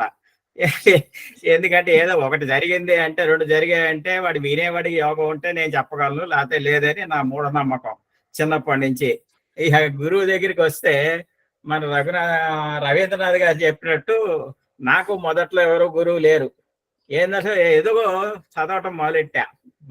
బివి రామన్ మ్యాగజైన్స్ నెల చదువుతూ ఏదో నాది చదువుకుని ఆదులు వారేసేవాడిని. ఆ తర్వాత 2-3 నెలలు అయినాక పక్కన మా ఫ్యామిలీ మెంబర్స్ అవి ఇవి చదివేవాడిని. ఇది ఏమిటని 12 చదివితే 12 ఒకటిగానే ఉన్నాయి. చూస్తే ఏమిటిదని పక్కన ఆర్టికల్ చదవటం మొదలెట్టా. ఇలా 2 ఏళ్ళు చదివేసరికి ఎవరో వచ్చి జాతకం చూపిస్తే ఏదో రాసి చూసేసి నవాంశ నాకు తెలియదు, రాసి చార్ట్ వేయటం నాకు తెలియదు, రాసి చూసేసి గోచారం చూసేసి ఏ దశాభుక్తి ఉంటే పాత చక్రాలు తెచ్చేవాళ్ళు వాళ్ళ ఇళ్లలో రాసిన. ఆ రోజుల్లో 1980లో 82లో చెప్తుంటే ఏదో చెప్పేసేవాడిని, అయిపోయింది. మా చుట్టుపక్కల బ్యాంకులు ఎవరుంటారు, ట్రాన్స్ఫర్ ఎప్పుడు వస్తుంది, ట్రాన్స్ఫర్ వస్తే ఫ్యామిలీతో వెళ్తానా, ఒంటరిగా వెళ్తానా, ఇవే తప్ప అక్కడ క్వశ్చన్లు వెళ్ళేవు, ప్రమోషన్ వస్తుంది, ఇవే 3 క్వశ్చన్లు అనమాట. తర్వాత డిసిప్లినరీ కేసులు ఉండేవి, అవే ఎక్కువ చేస్తే బాగా చెప్పేవాని వాళ్ళు. చెప్పేవారు 2 ఏళ్ళు అయినాక ఇంటికాడ క్యూ పెట్టేవాళ్ళు. ఒరే బాబు, నేను బ్యాంక్ నుంచి వచ్చేసరికి 8 అయ్యేది, నాకు 9కి కూర్చునేవాళ్ళు వచ్చి, నిద్రపోనీకన్నా భోజనం చేయనీకన్నా. అక్కడి నుంచి ఎలాగోలా తప్పించుకుంటూ తిరిగేవాడిని. ఎవరికి చెప్పొద్దు నేను చెప్పానని కండిషన్ పెట్టి చెప్పేవాడిని. సరే, కొన్నాళ్ళు నడిచినాక ఇట్లా 10 ఏళ్ళు నడిపా. మీరు నమ్మరు, 10 ఏళ్ళు ఒక రాశి చక్రం, దశాభుక్తులు, గోచారం, అంతే. మా ఎక్స్ట్రాక్యులర్ మ్యాచ్లోనే మంత్లీ గోచారం ఉంటుంది. ఆ దశాభుక్తులు వాడు తెచ్చిన దాంట్లో ఉంటుంది, రాసి ఉంటుంది. నవాంశ అంటే ఏంటో నాకు తెలియదు, రాశి చక్రం వేయటం అంటే నాకు తెలియదు. ఇలా చదువుతుకుంటూ వస్తే 10 ఏళ్ళు అయిన తర్వాత మా గురువు గారు, ఇప్పుడు పుణ్యేశ్వరరావు అని మీకు అందరికీ తెలుసు, ఆయన ఇంటి ఎదురుకాల అద్దెకు ఉండేవాడిని నేను. ఎవరో వచ్చి ఓ రోజు వచ్చేసాడు ఆయన మా ఇంటికి, 3వ అంతస్తు. ఆయన ఎవరో నాకు తెలియదు, సాంబశివరావు అన్నాడు. నేను లేని ఇంట్లో లేనంటే, నేను బలానా అక్కడ ఉంటా పక్క వీధిలో, నా పేరు పుణ్యేశ్వరావు, కలవమనండి అన్నాడు. వెళ్ళిపోయాడు. ఎవరో మాకు ఇంట్లో చెప్పారు, పెద్ద ఆయన ఎవరో వచ్చి, ఏ జాతకాలకు వచ్చి ఉంటాడు ఎవడో పోమా. నేను వెళ్ళలా. 2వసారి వచ్చాడు మళ్ళా 3వ అంతస్తుకి, వెళ్ళా. 3వసారి మా అబ్బాయి అక్కడ పాల కేంద్రంలో కనిపిస్తే చెప్పాడు, మీ నాన్న రావట్లేదు ఏంటని. మా అబ్బాయి చెప్పాడు, ఆయన 3 సార్లు వచ్చాడు, పెద్ద ఆయన ఒకసారి కలవంటే, సరే పెద్ద ఆయన కదా అని వెళ్తే నా పేరు ఇది. ఆయన SBHలో రిటైర్ అయ్యాడు, నాకు అది గౌరవం. నేను SBI అని చెప్పి నేనన్నా, నేను క్లాసులు నడుపుతున్నాను అది ఇది అన్నాడు. నేను రానండి, నాకు ఆంధ్ర వచ్చి కూర్చునే డిసిప్లిన్ నాకు లేదు, ఈ క్లాసులు కాలేజీ అటెండ్ అయ్యేవాడు కాదు నేను అని చెప్పా. అని చెప్పి లేదు, ఒకసారి ఫస్ట్ క్లాస్కి వచ్చే అన్నాడు. ఫస్ట్ క్లాస్కి వెళ్తే ఆయన కాస్టింగ్ ఆఫ్ చార్ట్ మొదలెట్టాడు. ఇరుక్కుపోయినాక 6 నెలలు అయిపోయింది. ఆన్లైన్లో అయినాక ఓ రోజు ఏదో పని ఉంది, సెలవు ఇద్దాం, సెలవు ఎట్లా ఇస్తారంటే, నువ్వు తీసుకో క్లాస్ అన్నాడు. నన్ను పెట్టాడు. ఆయన నన్ను రోడ్డు మీదకి తెచ్చాడు, ఎస్టాలజర్ కింద రోడ్డు మీద పెట్టాడు. అంటే సభలో డయాస్ మీద పెట్టి మాట్లాడటం మొదలెట్టించాడు. అప్పటి నుంచి నాకు అప్పటికి 10 సంవత్సరాలు వేదిక్ ఆస్ట్రాలజీ ఇదే బాగా ఉండేది. కొన్ని పుస్తకాలు తెప్పించి చదివేవాడిని. ఆ తర్వాత మ్యాగజైన్స్ అయినాక అదే చదివేవాడిని. సెంట్రల్ లైబ్రరీ చిక్కటపల్లిలో ఎస్ట్రాలజీ మ్యాగజైన్ 1950 నుంచి ఉన్నాయి అక్కడ. ఆ తర్వాత కొంతమంది ఎత్తుకుపోయాం. అక్కడి నుంచి అవే పాత వెళ్ళి అక్కడ చదివేవాడిని. అక్కడ తర్వాత అయినాక ఈయన తెచ్చేసేసాయి, అది చేసేసి మళ్ళీ ఎంఏ ఆస్ట్రాలజీ వచ్చేదని పెట్టి ఆయన నడిపే క్లాసులు పెట్టి, ఈ మధ్యలో నేను ఒక 5 ఏళ్ళు తిరుపతి వెళ్ళిపోయా. అక్కడ ఎవరు లేరు, నేను ఒక్కడే. కానీ జనం అది నాకు ఇది ఆగల. లోపల సీడ్ పడితే గ్రహాలు మన వదలవు, నా స్టాండర్డ్ వాడిది. వదలకపోతే అక్కడ ఎవడో వస్తే ఫస్ట్ టైం ఎవరికి చెప్పకూడదు అనుకున్నా. నేను ఫస్ట్ ఒట్టేసుకుని వెళ్ళా, ఎవరికి చెప్పకూడదు తిరుపతిలో అన్నా. ఎవడో ఒక ఆయన వచ్చి నాకు చెప్పు అన్నాడు. సరే ఏదో దురద పుట్టింది, ప్రశ్న చెబుదామని. మనకి సమయం అయిపోతుందేమో, ప్రశ్న మీద చెప్పా వాడికి చెప్పగానే సరే వాడు వచ్చాడు. వాడు ఊరంతా జాగ్రత్త చేశాడు. వాడు 5 ఏళ్ళు బిజీ అయిపోయా. 5 ఏళ్ళు ఎవరు గురువు లేరు, నేను ఒక్కడే. పాత ఎక్స్పీరియన్స్. ఈ 2 ఏళ్ళు చెప్పి పంపించేశాడు. తిరుపతిలో మళ్ళా తిరిగి వచ్చినాక క్లాసులు తీసుకోమన్నాడు ఆయన. ఆ తర్వాత మనం ఎంఏలో చేర్పించాడు. ఆ తర్వాత మన సుబ్రహ్మణ్యం గారు, కమలాకర్ శర్మ గారు, సుబ్రహ్మణ్యం గారు, కమలాకర్ శర్మ ప్రతి నెల వీళ్ళు మీటింగ్లు పెట్టి నన్ను లాగేవాళ్ళు. వీళ్ళు ఎలా అవుతుంటే నేను వినటానికి వెళ్ళేవాడిని, వినటానికి కాదు డయాస్ మీద పిలిచేవాళ్ళు. అట్లా అట్లా మన కమలాకర్ శర్మ గారు కూడా మాకు గురువు గారు, మొదటి గురువులో. సుబ్రహ్మణ్యం గారు, పుండేశ్వర గారు గురువులు జ్యోతిష్యంలో. అది అంతకుముందు నా సొంతంగా మొదలెట్టిన. వాళ్ళు గురుముఖంగా చదవాల్సిందే ఇదని అప్పుడు అర్థమైంది నాకు. అది ఈ రకంగా ఇప్పుడు నేను జ్యోతిష్యం చెప్పుకోవడానికి భయం నాకు. అందరూ అంటారు నువ్వు జ్యోతిష్యుడు, నువ్వు చెప్పింది జరుగుతుంది అంటారు. కానీ నాకు భయం, ఇప్పుడు జరిగినాడు బాగానే ఉంది, లేరన్నాడు తిడతావు కదా అనుకుంటా.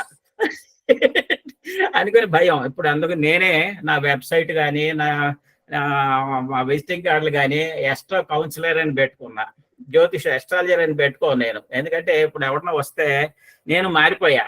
22, 23 ఏళ్ళ తర్వాత అనుభవం తర్వాత నువ్వు కృషి చేస్తే పాస్ అవుతావు రా, లేకపోతే పాస్ కావు అని చెప్పడం మొదలెట్టా.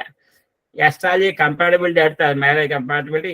జ్యోతిష్యరీత్యా బాగుంది, మీ సంస్కారం బాగుంటే బాగుంటారని చెప్తా. ఇప్పుడు జ్యోతిష్యం 49% అని కండిషన్ పెడతా. ఇప్పుడు అన్ని ఆ కండిషన్స్ నేర్చుకుని ఇప్పుడు నేను ఎస్ట్రాలజర్ కాదు, ప్రిడిక్షన్స్ చెప్పను, కౌన్సిలింగ్ చెప్తా అంతే అని పెట్టుకున్నా. అందుకని ఇప్పుడు గురువు అన్నా జ్యోతిషుడు అన్నా నాకు భయం. ఇక చాలా ఉంటాయి. గురువు అనేసరికి మార్జాల న్యాయం, మర్కట న్యాయం చాలా ఉంటాయి. మా కొంతమంది గురువులు మార్జాల న్యాయంలో పోతారు, నోటిని పట్టుకుని. కొంతమంది మర్కట న్యాయం అంటే అది మర్కట తల్లి పట్టించుకోదు, పిల్లే పట్టించుకోవాలి తల్లిని. మార్జాల న్యాయం అంటే తల్లి పట్టించుకుంటుంది పిల్లని. ఇలా కొంతమంది గురువులు అట్లా ఉంటారు, కొంతమంది ఇట్లా ఉంటారు, రకరకాలు ఉంటారు. ఇవన్నీ కూడా సమయానుభవం లేదు. అందరు గురువులు మన రవీంద్రనాథ్ గారు తప్పకుండా ఆయన ఎక్స్పీరియన్స్ చెప్పారు, నా ఎక్స్పీరియన్స్ చెప్పాను. ఇప్పుడు భయం ఏంటంటే గురువు అంటే నాకు భయం. నన్ను గురువు అనకూడదు, నన్ను జ్యోతిషుడు అనకూడదు. అందుకని ఆ శబ్దాల మీద మాకు అంత భయం, గౌరవం ఉన్నది అనమాట. ఆ శబ్దాలను పాడు చేయకూడదని కోరిక. అట్లా ఇన్ని రకాలు చెప్పాలంటే చాలా ఉంటుంది. ఇవన్నీ ఇప్పుడు సమయం కాదు. ఇంకా వివేకానందుడికి రామకృష్ణ గురువు ఉన్నారు, రామకృష్ణగా ఉన్నారు, భద్రకాళి మాతే వచ్చింది. రామకృష్ణకి ఎవరు ఇలా ఈయన నెత్తిని చేయి పెట్టి ఆయన రామకృష్ణ అస్తమస్తమ శిష్యుడు యోగంలో ఆయన అయిపోయాడు. వివేకానందుడు పెద్దవాడు అయిపోయాడు. మరి రామకృష్ణ గౌడు పెట్టాడు.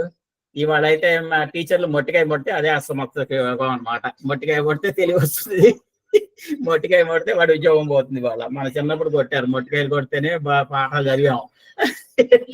ఇప్పుడు లేవు. అట్లా నాకు అవకాశం ఇచ్చిన మన గురువులందరికీ, ఇప్పుడు జ్యోతిర్వాడిలో ఉన్న గురువులందరికీ, సోమనాథ శాస్త్రి గారు ఇప్పుడు అసలు వాటిని చూస్తే, వారి ఓపిక చూస్తే వారి గురువు కంటే ఎక్కువగా ఉన్నారు మాకు. ఇవాళ ఆయన ఓపిక వస్తే చాలు నాకు అని చెప్పేస్తుంది.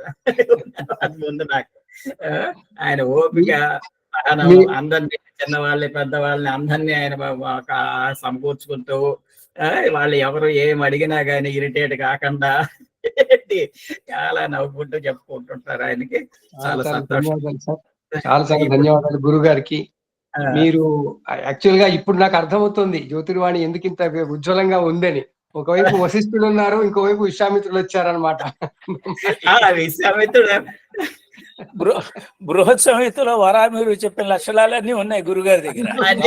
అన్నీ ఉన్నాయా? తప్పట్లేదు, బయటికి కనపడకుండా చాలా ఉంది. నాలో చాలా ఇవే ఉన్నాయి. అసలు చాలా మాకు చాలా దుర్గుణాలు కూడా చాలా ఉన్నాయి నాకు. మొదటి ఉండాల్సిందే పక్కన, అవి లేకుంటే సుగుణాల సంగతి తెలియదు కదా, దుర్గుణాలు లేకుంటే సుగుణాల సంగతి తెలియదు. ఒకటి చెప్పేస్తా, చివరి మాట ఒకసారి మనం కలవాలి సార్.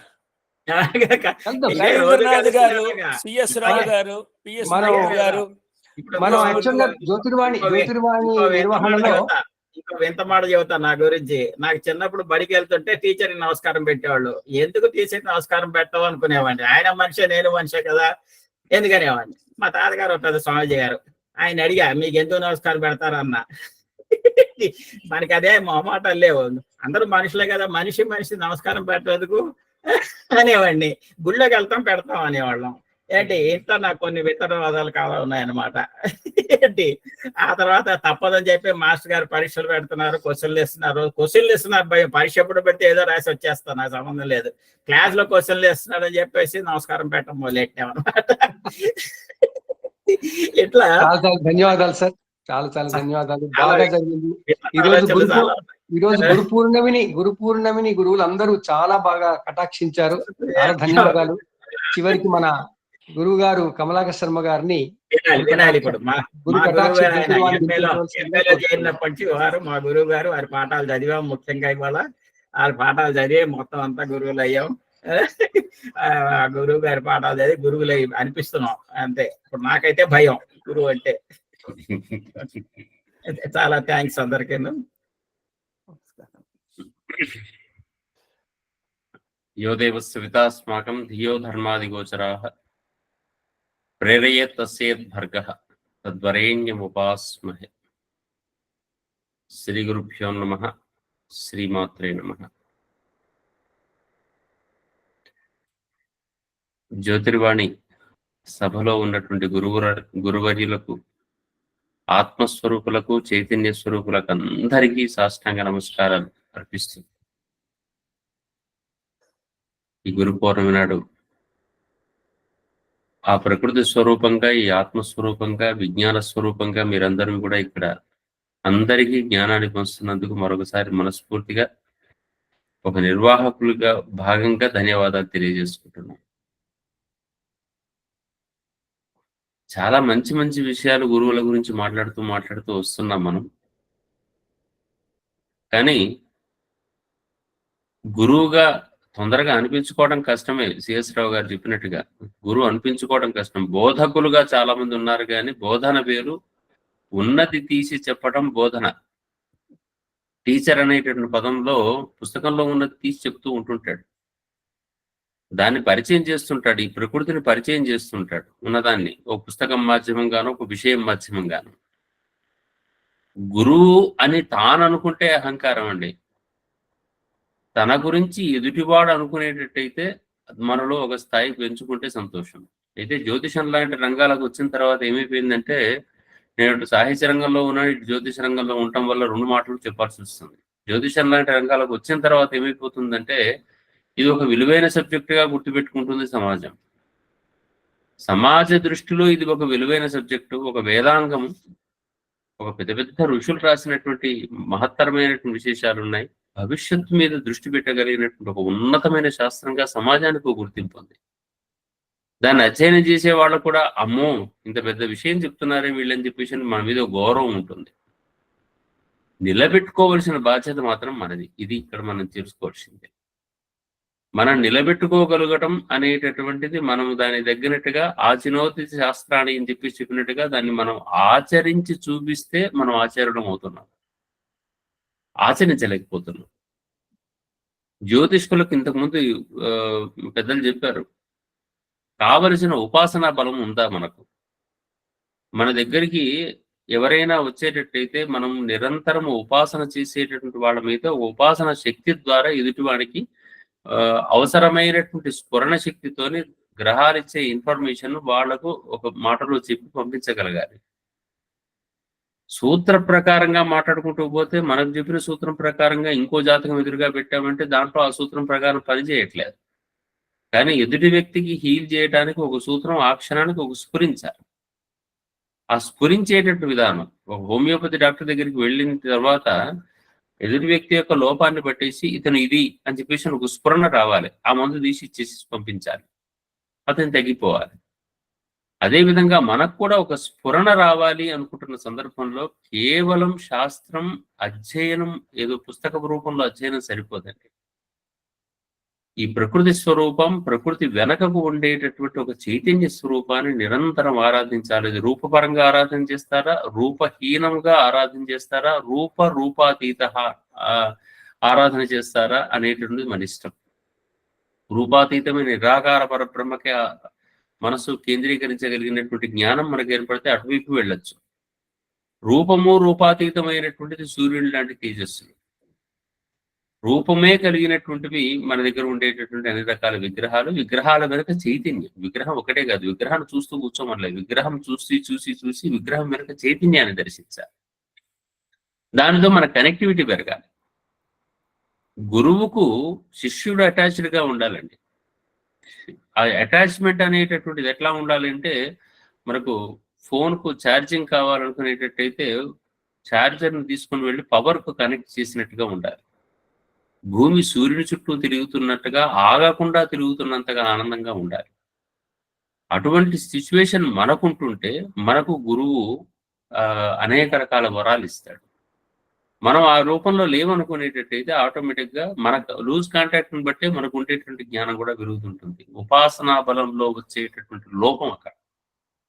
మనం ఒక దారి నమ్మామంటే దాని చుట్టూ మనస్ఫూర్తిగా కేంద్రీకరిస్తే మనకు రావాల్సిన సబ్జెక్టు కానీ, మన ద్వారా సమాజంలో ఎంతమందికి ఏ రూపంలో మేలు కలగాలి, ఎటువంటి పనులు మనం చేయగలగాలి అనేటటువంటి ఒక బాధ్యత తెలుస్తుంది. దురదృష్టవశాత్తు జ్యోతిష్ శాస్త్రం అనేటటువంటిది ఇంతకుముందు గురుగారు చెప్తూ ఉన్నారు, అసలు వాళ్ళకి ఏమీ రాదు, అయినప్పటికీ కూడా మినిమం సంధ్యావందనం కూడా తెలియదు, ఏమీ చేయనట్టుంటారు, అయినా కానీ వాళ్ళు ఎట్లా జ్యోతిష్కులు అవుతుంటారో తెలియదు అని చెప్పేసి పెద్దలు చెప్తూ ఉన్నారు. నిజమే, అదంతా కూడా ఏం చేయాల్సిన అవసరం ఏమిటి అనేటువంటి పరిస్థితికి మనం వచ్చేసాం. సంధ్యావందనం చేసిన మాత్రమే గొప్పవాడు అవుతాడా అంటే అది ఏం లేదు. అట్లని మెడల లోపల ఇన్ని హారాలు వేసుకుని గొప్పవాడు అవుతాడంటే అది లేదు. సమాజానికి తగ్గట్టుగా మేము ప్రవర్తిస్తున్నాం అనుకుంటూ దగ్గరికి వచ్చినటువంటి వాడికి మనం కనుక జ్యోతిషం చెప్తే, నాయన నీకు ఏమి ఇబ్బంది లేదు, ప్రశాంతంగా వెళ్ళంటే మనవాడు వచ్చేవాడికి జ్యోతిషం తెలియదని అనుకుంటున్నారని వీళ్ళందరూ ఏం చెప్తారంటే, మీకు ఇది రూపం ఉంది, ఈ హోమం చేసుకోండి, ఈ పూజ చేసుకోండి, ఈ జపాలు చేసుకోండి, మా దగ్గరే మీకు ప్యాకేజ్ కూడా దొరుకుతుంది అనిపించేటటువంటి విధానం కలిగినటువంటి వ్యక్తులందరూ మన జ్యోతిష్కుల్లో భాగంగా ఉండటం వల్ల శాస్త్రానికి కూడా బాగా అపకీర్తి వచ్చింది. నిజానికి ఉంగరాలు కానీ, రుద్రాక్షమాలలు కానీ ఇవన్నీ కూడా చాలా చతుర్థ స్థాయికి సంబంధించినటువంటి అంశాలు. మనిషి మనస్సే పెద్ద బంగారం. ఆ మనస్సును బంగారం మార్చడం కోసం మనము కాలాన్ని వ్యర్థం కానివ్వకుండా కాపాడాలి. ఆ కాపాడేటటువంటి సిచ్యువేషన్ వచ్చినాడు మనం గురువులం అవుతాం. మన దగ్గరే ఆ ఉపాసనా శక్తి కనుక సరైన విధంగా లేకపోయేటట్టయితే ఆ గురుత్వం మనకు ఆపాదింపబడదు, మన మాటకు విలువ ఉండదు. మనిషి లోపల ఉండేటటువంటి శక్తి వాక్శక్తిగా బయటకు వచ్చేటట్టయితే ఎదుటివాడు వింటాడు, దృశ్యశక్తిగా చూడటం ద్వారా వింటాడు. నా క్లాస్ రూమ్లో ఉండేటటువంటి పిల్లలు నా మాట సరిగ్గా వినట్లేదు అంటే పిల్లల తప్పు కాదు, నా వాక్శక్తి లోపం అని చెప్పేసి నన్ను నేను అర్థం చేసుకోగలగాలి. మొట్టమొదటి నేను చెప్పినటువంటి మాట కేవలం డబ్బుల వరకు ఇప్పిస్తుంది తప్ప సమాజంలో నాకు ఉన్నతమైనటువంటి పేరు ఇప్పించలేకపోతుంది. ఏదో సూడో గౌరవాలు కనుక మనకు వస్తున్నాయి అనిపించేటువంటి పరిస్థితి వచ్చిందంటే అది నాకు పాప కారణమైతే ఈ 4 రోజుల లోపల హాయిగా బతికి తర్వాత రోజుల లోపల నాకున్న కుటుంబాన్ని ఇబ్బంది పెడుతుంది అనిపించేటప్పుడు నన్ను నేను జాగ్రత్త పరుచుకోక తప్పట్లేదు. అందుకని గురువుగా మారడం చాలా కష్టం. శేషరావు గారు చెప్పినట్టుగా అంత ఈజీ ఏం కాదు. గురువుగా మారడం అంటే కేవలం పాఠం చెప్పడం అనేటటువంటిది కానే కాదు. గురువుగా మారాలంటే ఆచరించాల్సిందే, ఉపాసనా బలం పెంచుకోవాల్సిందే, స్పందన తగ్గించాల్సిందే, మన శాస్త్రి గారిలాగా ఓర్పు పెంచుకోవాల్సిందే. ఆధ్యాత్మికతకు మొట్టమొదటి సంకేతం అనేది ఓర్పు, సహనం. ఎంతమంది ఎన్ని రకాలుగా ఏం చెప్తున్నా, ఏ మాటలు ఆడుతున్నా కానీ చూస్తూ ఒక భగవంతునిలాగా, ఒక సూర్యునిలాగా ఉండగలిగితే, ఆ యోగిలాగా ఉండగలిగితే, అట్లా చూడటం అనేది తెలుసుకోవడం, తొందరపడకపోవటం అనేటటువంటి తెలుసుకుంటే అప్పుడు మనలో ఆధ్యాత్మికత మొదలవుతుంది. మనలో మొట్టమొదటి లోపం ఏంటంటే స్పందన. నీకేం తెలిసినవే నాకు చెప్పేస్తా, నువ్వు బాగా చెప్పొచ్చావులే అని చెప్పేసి పదాలు వాడేస్తాం. ఈ భావన వెంటనే స్పందించడం అనేది ఆధ్యాత్మికతకు గొప్ప అడ్డంకి. ఆ స్పందన తగ్గితే యూనివర్స్ అనేటటువంటిది మనకు అద్భుతమైన జ్ఞానాన్ని ఇవ్వడానికి ప్రయత్నం చేస్తూ ఉంటుంది. అద్భుతమైన జ్ఞానం ఇస్తుంది. మనకి ఇచ్చేటటువంటి సపోర్ట్ మిగిలినటువంటి ఉంగరాలు కానీ, రుద్రాక్షలు కానీ, ఇతరమైన విషయాలు ఏవైనప్పుడు కూడా remaining is all are supporters for a 5% or 10% maximum అని. అసలు ఆ వ్యక్తిని మనం ప్రేరేపణ ఇవ్వాలి కదా, నాయన నీకు ఉన్నటువంటి సిచ్యువేషన్ ఈ విధంగా ఉంది, నువ్వు కూర్చొని 1 గంట సేపు జపం చెయ్యి, కూర్చో, నువ్వు కదలకుండా ఉండు, నువ్వు ఎక్కడ తిరిగినా జపంతోనే ఉండు, నువ్వు నడుస్తూ ఉంటుంటే శ్రీ దత్త శరణం మమ అనుకుంటూ తిరుగు, తప్పులేదు. నీ మనసుకు చెప్పులు వేసుకోకు, కాళ్ళకు చెప్పులు తప్పవు ఈ లోకంలో ఉన్నప్పుడు. నీకు ఒంటి మీద చెడ్డ బట్టలు ఉన్నాయనుకునేది మనసుకు బట్టలే వేయ కోసం మడిగట్టు దానికి.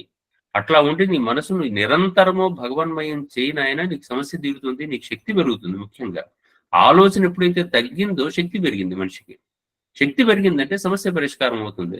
సమస్య పరిష్కారం చేసుకున్నటువంటి వాడు వాడే గురువు, ఇంకెవరు గురువు ఏంటి? సమస్య మనకు గురుత్వాన్ని ఇస్తుంది కదా. ఒక ఎదురుగా ఒక సమస్య ఉందంటే మనకు ఆ సమస్య డెఫినెట్ గా అది గురువుగా మారుస్తుంది. మనకి ఒక క్యాండిడేట్ మన దగ్గరకు వచ్చేసి నాకు ఈ సమస్యలు ఉన్నాయంటే మనం తీర్చగలుగుతున్నాం అన్నప్పుడే కదా వాడు మనల్ని గురువు అంటున్నాడు. అటువంటిప్పుడు తన సమస్యను తానే పరిష్కరించుకోగలిగినటువంటి శక్తిని వాళ్ళకి ఇవ్వాలి మనం.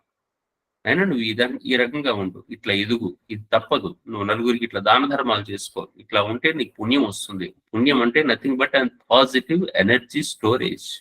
అది పెంచుకోను, ఎంత పెంచుకుంటే అంత నీకే ఉపయోగపడుతుంది. నీ దగ్గర 1 కోటి రూపాయలు ఉన్నాయనుకుంటే ఎన్ని రకాలైన పనులకి ఎట్లా వాడుతూ ఉంటుంటావో, నీ దగ్గర ఇంత పుణ్యం కనుక ఉండేటట్టయితే ఎన్నో రకాల పనులు భగవంతుడు నీ చేతి చేయిస్తుంటాడు.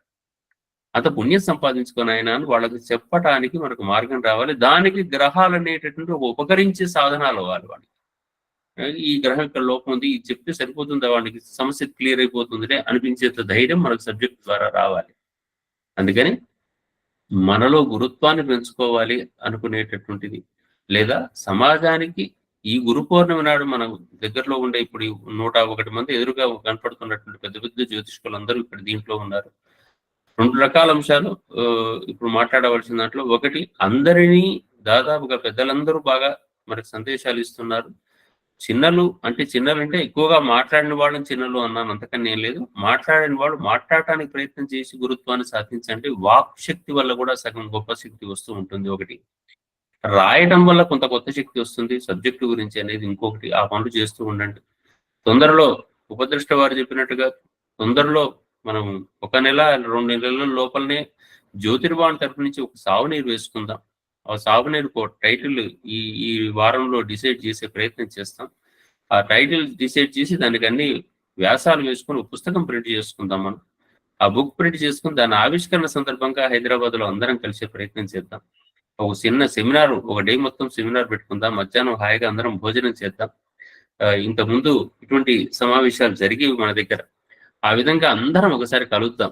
మీ పెద్దలందరినీ ఒకసారి చూసి మిమ్మల్ని అందరికీ ఒకసారి మనస్ఫూర్తిగా నమస్కారం చేసుకునే అవకాశం, ఇన్ని రోజులు ఆన్లైన్ లో కనపడ్డ వాళ్ళందరూ ఆఫ్లైన్ లో కనిపించి ఎదురుగా కనపడితే ఈ గురు పౌర్ణమి నాడు అందరికీ ఈ రకమైనటువంటి నమస్కారం చేసుకునే అవకాశం జ్యోతిర్వాణి కూడా కలిగించాలని చెప్పేసి కోరుకుంటున్నాం. అందరిలోనూ కూడా గురుత్వాన్ని పెంచడం కోసం మనం ఈ రోజు నాడు బయటి వాళ్ళకి చెప్పేటప్పుడు ఎవరిని భయపెట్టకండి. ఎదుటి వ్యక్తి మన దగ్గరికి సమస్యతో వస్తాడు కాబట్టి ఆ సమస్యకు పరిష్కరించే మార్గం అతనిలోనే ఉంటుంది. అతనిలో చైతన్యాన్ని పెంచేటట్టయితే అతని సమస్యను పరిష్కారం తీసుకుంటాడు. ఒక మాధ్యమంగా శాస్త్రం పనిచేస్తుంది. అంతవరకే దృష్టిలో పెట్టుకొని అతన్ని చైతన్యవంతులు చేసే ప్రయత్నం చేస్తూ పోతే సమాజం ఆనందంగా ఉంటుంది. వాళ్ళ హృదయాల్లో మీరు ఎప్పటికీ చల్లగా ఆనందంగా ఉంటారు. మీ కుటుంబానికి మీకు కూడా పుణ్యం పెరుగుతూ ఉంటుందని చెప్పేసి మరొకసారి గుర్తు చేసుకుంటూ ఈ గురు పౌర్ణమి నాడు అందరికీ మరొకసారి సాక్షాత్ గురు స్వరూపులుగా నమస్కారం చేసుకుంటూ, చైతన్య స్వరూపాలుగా నమస్కారం చేసుకుంటూ స్వస్తి, సెలవు. నమస్కారం అండి.